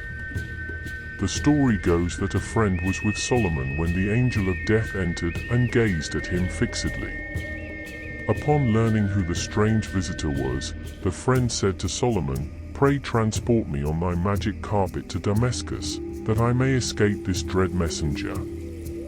And Solomon complied with his request, and the man was instantly magically transported to Damascus. Then said the angel of death to Solomon, "O Solomon, The reason that I gazed so intently at thy friend was because I had orders from on high to take him from the body at Damascus, and lo, finding him here at Jerusalem, I was sore perplexed as to how to obey my orders. But thou, by transporting him to Damascus, hath rendered my task an easy one. Many thanks for thy help at thy friend's suggestion, O King. And saying which, the angel of death was wafted away to Damascus to take the man, according to orders. The phenomena of premonitions, prevision, and second sight are all forms or phases of future time psychomancy. In these various forms, the phenomena is of quite common and frequent occurrence, and is met with all over the world. In the Isle of Skye, many people possess the gift of second sight in varying degrees, but they claim that a native of the island loses the power when he moves to the mainland. In the same way, the Scotch Highlander, among whose people the gift is quite common, is said to sometimes lose the faculty when he removes to the lowlands. The Westphalian peasants also are noted for the power of second sight.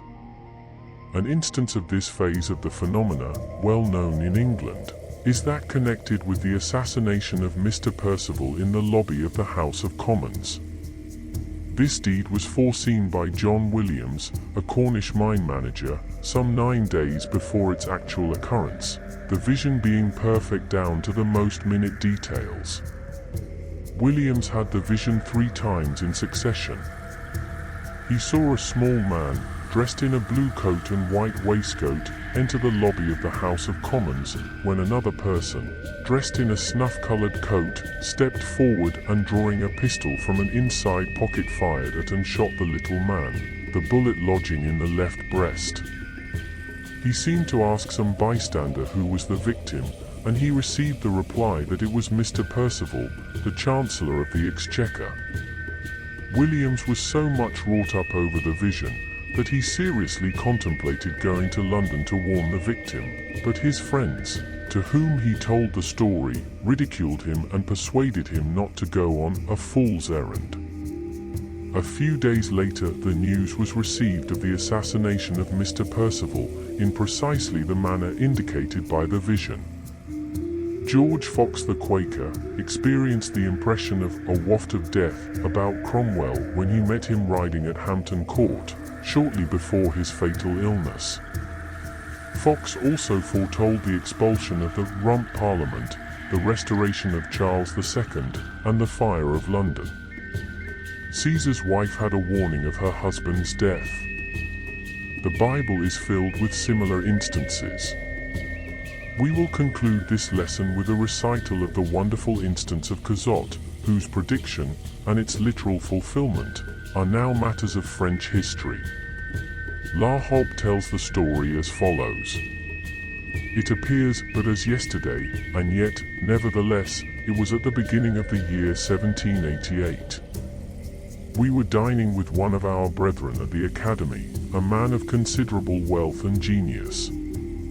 The conversation became serious, much admiration was expressed on the revolution in thought which Voltaire had effected, and it was agreed that it was his first claim to the reputation he enjoyed.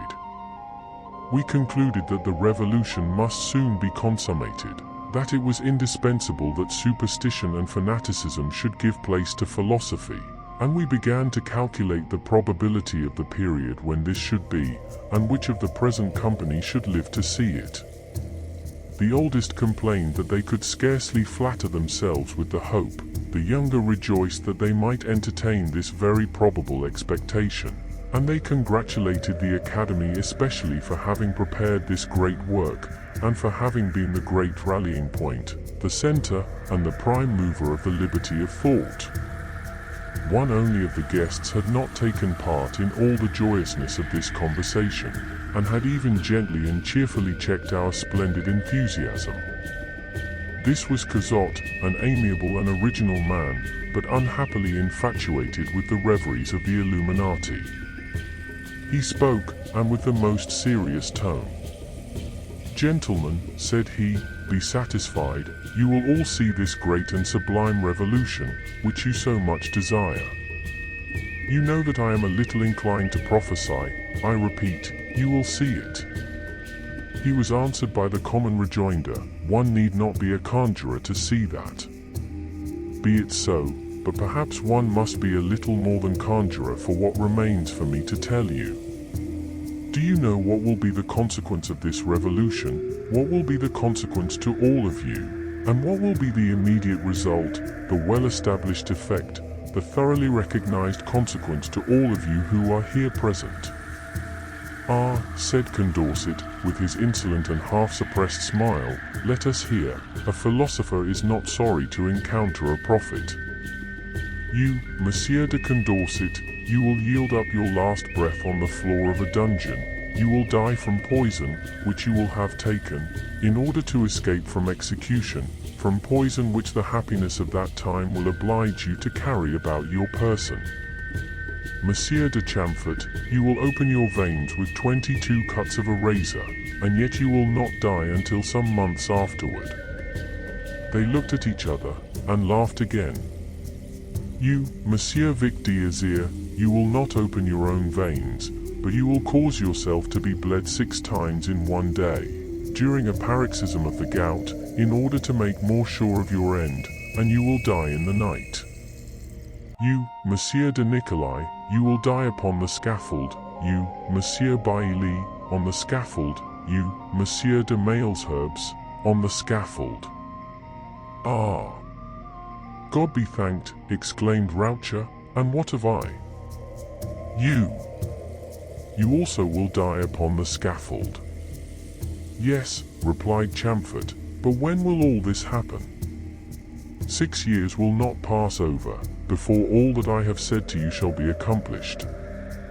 Here are some astonishing miracles, and, this time, it was I myself, La Hobe, who spoke, but you have not included me in your list. But you will be there, as an equally extraordinary miracle, you will then be a Christian." Vehement exclamations on all sides. "Ah," replied Chamfort, "I am comforted. If we shall perish only when La Hobe shall be a Christian, we are immortal." "As for that, then," observed Madame la Duchesse de Grandmorne, "we women, we are happy to be counted for nothing in these revolutions. When I say for nothing, it is not that we do not always mix ourselves up with them a little, but it is a received maxim that they take no notice of us, and of our sex. Your sex, ladies, will not protect you this time, and you had far better meddle with nothing, for you will be treated entirely as men, without any difference whatsoever." "But what, then, are you really telling us of, Monsieur Cazot? You are preaching to us the end of the world."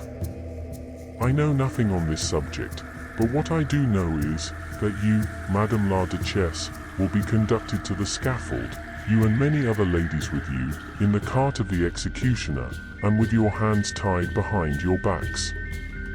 "Ah! I hope that, in that case, I shall at least have a carriage hung in black." "No, madam, higher ladies than yourself will go, like you, in the common car, with their hands tied behind them." "Higher ladies? What? The princesses of the blood? Still more exalted personages."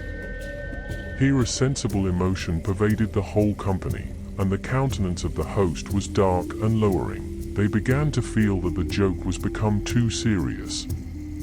Madame de Grandmorne, in order to dissipate the cloud, took no notice of the reply, and contented herself with saying in a careless tone, "You see that he will not leave me even a confessor." "No, madam, you will not have one, neither you, nor any one besides.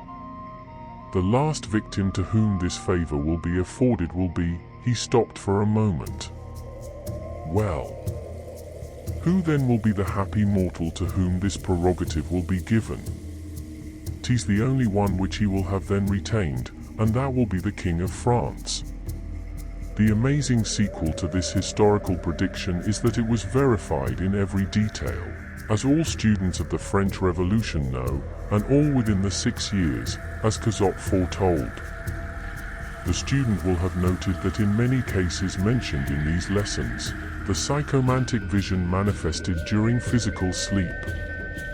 The reason of this occurrence is that in the majority of persons the physical nature, when awake, holds the attention of the individual to such an extent as to prevent him from manifesting the psychic faculties clearly. But when the physical body sinks into sleep, then the field is clear for the exercise of the astral senses, which, not being fatigued, are in fine condition to manifest. In fact, the majority of persons do manifest psychomancy during sleep, but have little or no recollection of the same when waking, beyond indistinct recollections of dreams, etc.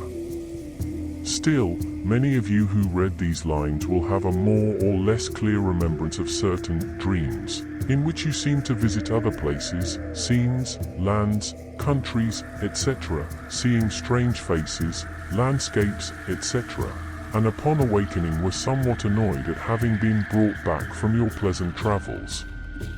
It is not our intention to enter into an extended consideration of the general subject of dreams at this time and place. We write these few lines merely for the purpose of calling your attention to the fact that the phenomena of psychomancy very frequently manifests itself in dreams for the reasons stated above. The principle in both the waking and dream phenomena is precisely the same, the apparent difference being that the dreamer very seldom carries back with him a clear and connected memory of his vision, while the waking person is able to impress his astral vision upon a wide-awake physical brain, there to be remembered. You will find several instances of dream psychomancy recorded in the various lessons of this work, inserted for the purpose of illustrating the several phases of the phenomena. In such cases we have made no distinction between the psychomantic phenomena experienced in dreams on the one hand, and that experienced in the waking state on the other hand. The principle is the same in both cases, and there is no necessity for making any such distinction between the phenomena occurring under any of the several general classes. But as we still have to spare a few pages of the space allotted to us in the preparation of these lessons, we think that we should give you a few more of the many interesting cases of record. A well-known and interesting case is that mentioned in the Proceedings of the Psychical Research Society of London. It is related as follows. On September 9, 1848, at the Siege of Malton, Major General R. was most severely and dangerously wounded, and, supposing himself to be dying, asked one of the officers with him to take the ring off his finger and send it to his wife, who at the time was fully 150 miles distant at Ferozpur. On the night of September 9, 1848, writes his wife, I was lying on my bed, between sleeping and waking, when I distinctly saw my husband being carried off the field seriously wounded, and heard his voice, saying, take this ring off my finger and send it to my wife. All the next day I could not get the sight or the voice out of my mind. In due time I heard of General R. having been seriously wounded in the assault of Malton. He survived, however, and is still living. It was not for some time after the siege that I heard from General L., the officer who helped to carry my husband off the field, that the request as to the ring was actually made by him, just as I heard it at Ferozpur at that very time. The following, related by Mrs. Crowe, is interesting, particularly in its aspect as a warning. A few years ago, Dr. Watson, now residing at Glasgow, dreamt that he received a summons to attend a patient at a place some miles from where he was living, that he started on horseback, and that as he was crossing a moor, he saw a bull making furiously at him, whose horns he escaped only by taking refuge on a spot inaccessible to the animal, where he waited a long time till some people, observing his situation, came to his assistance and released him. While at breakfast the following morning the summons came, and smiling at the odd coincidence, as he thought it, he started on horseback. He was quite ignorant of the road he had to go, but by and by he arrived at the moor, which he recognized, and presently the bull appeared, coming full tilt towards him. but his dream had shown him the place of refuge, for which he instantly made, and there he spent 3 or 4 hours besieged by the animal, till the country people set him free. Dr. Watson declared that but for the dream he should not have known in what direction to run for safety. This case is an instance of future time psychomancy, as the student will readily see. Here is another case coming under the same classification. It is related by Dr. Lee. Mrs. Hannah Green, the housekeeper of a country family in Oxfordshire, dreamt one night that she had been left alone in the house on a Sunday evening, and that hearing a knock at the door of the chief entrance, she went to it and found confronting her an ugly tramp, armed with a big club, who forced himself into the house in spite of her struggles, striking her insensible with his club during the conflict. She awoke at this point. A considerable period of time elapsed, and she had almost forgotten her dream until it was recalled in a startling manner. She was then in charge of an isolated mansion at Kensington, and on a Sunday afternoon, when the servants had taken a holiday, leaving her alone, she was startled by a loud knock at the door. At once the memory of her dream flashed before her with singular vividness and remarkable force. She knew that she was alone, but for the purpose of frightening away the intruder, she lit a lamp on the hall table, and afterward in other places in the house, and also rang the bells violently in different parts of the house. She also made sure that the doors and windows were fastened. She succeeded in scaring off the man by making him believe that the house was occupied by the family, or several people at least, but not until she had thrown up the window over the stair landing, and there to her intense terror saw the identical man of her dream, armed with the same club, and demanding an entrance. Had she not been warned by the dream of several years previous, she would have met with a fate such as she had dreamed of. The following case of dream psychomancy, which is a good example of astral projection during sleep, is related by a correspondent of the Psychical Research Society, as follows. One morning in December, 1836, he had the following dream, or, he would prefer to call it, revelation. He found himself suddenly at the gate of Major N.M.S. Avenue, many miles from his home. Close to him was a group of persons, one of whom was a woman with a basket on her arm, the rest men, 4 of whom were tenants of his own, while the others were unknown to him. Some of the strangers seemed to be assaulting H.W., one of his tenants, and he interfered. I struck violently at the man on my left, and then with greater violence at the man's face on my right. Finding, to my surprise, that I had not knocked down either, I struck again and again with all the violence of a man frenzied at the sight of my poor friend's murder. To my great amazement I saw my arms, although visible to my eye, were without substance, and the bodies of the men I struck at and my own came close together after each blow through the shadowy arms I struck with. My blows were delivered with more extreme violence than I ever think I exerted, but I became painfully convinced of my incompetency. I have no consciousness of what happened after this feeling of insubstantiality came upon me. Next morning A experienced the stiffness and soreness of violent bodily exercise, and was informed by his wife that in the course of the night he had much alarmed her by striking out again, and again with his arms in a terrific manner, as if fighting for his life. He, in turn, informed her of his dream, and begged her to remember the names of those actors in it who were known to him. On the morning of the following day, Wednesday, A received a letter from his agent, who resided in the town close to the scene of the dream, informing that his tenant had been found on Tuesday morning at Major N.M.S. Gate, speechless and apparently dying from a fracture of the skull, and that there was no trace of the murderers. That night A started for the town, and arrived there on Thursday morning. On his way to a meeting of magistrates he met the senior magistrate of that part of the country, and requested him to give orders for the arrest of the 3 men whom, besides H.W., he had recognized in his dream, and to have them examined separately. This was at once done. The three men gave identical accounts of the occurrence, and all named the woman who was with them. She was then arrested, and gave precisely similar testimony. They said that between 11 and 12 on the Monday night, they had been walking homewards all together along the road, when they were overtaken by three strangers, two of whom savagely assaulted H.W., while the other prevented his friends from interfering. H.W. did not die, but was never the same man afterwards. He subsequently emigrated. Stead relates the following case, which was imparted to him as a truthful and correct account of the vision of a murder scene in all of its details by a brother of the murdered man. It is a case of astral projection, undoubtedly.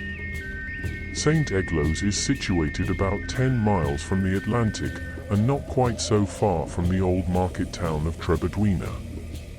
Hart and George Northey were brothers, and from childhood their lives had been marked by the strongest brotherly affection.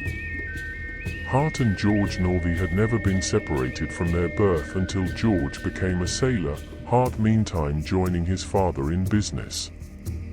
On the 8th of February, 1840, while George Northey's ship was lying in port at St. Helena, he had the following strange dream.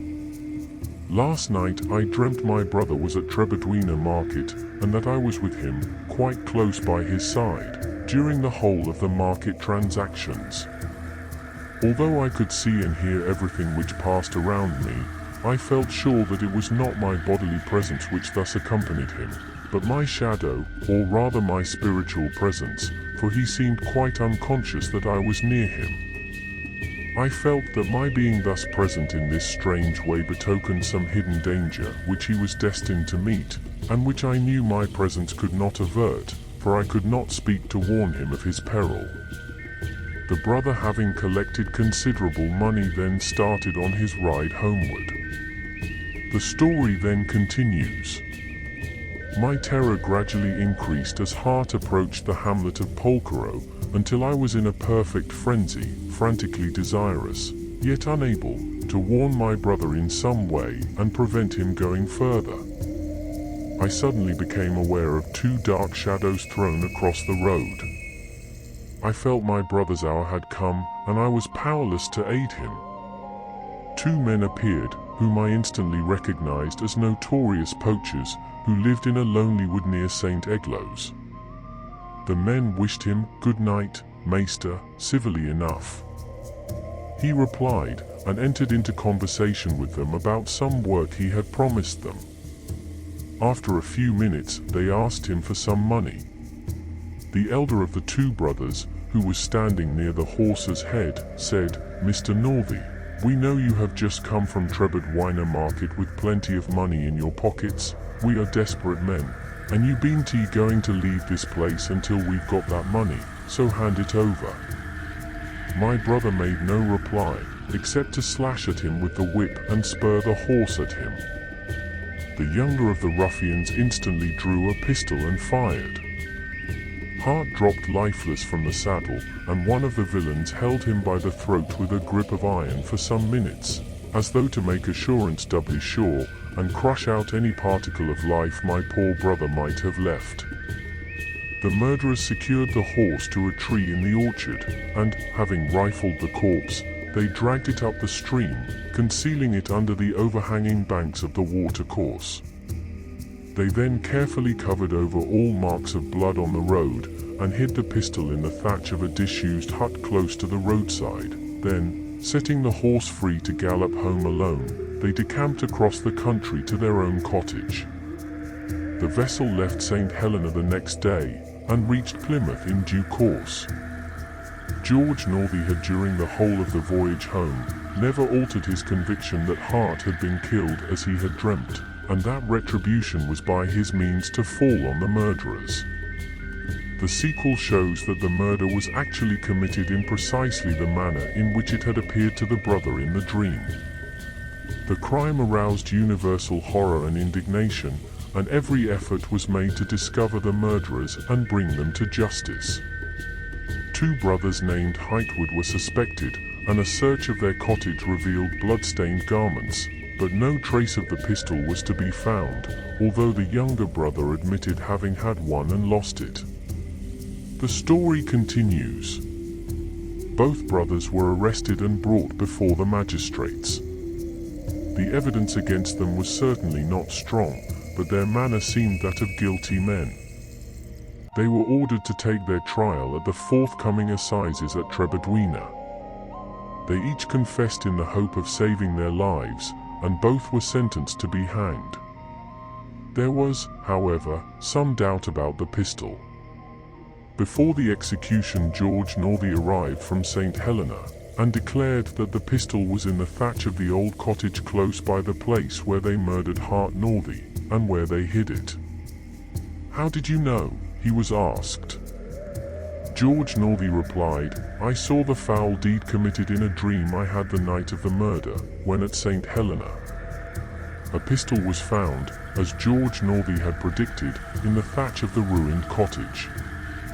We trust that we have established the identity of waking psychomancy and dream psychomancy to your satisfaction.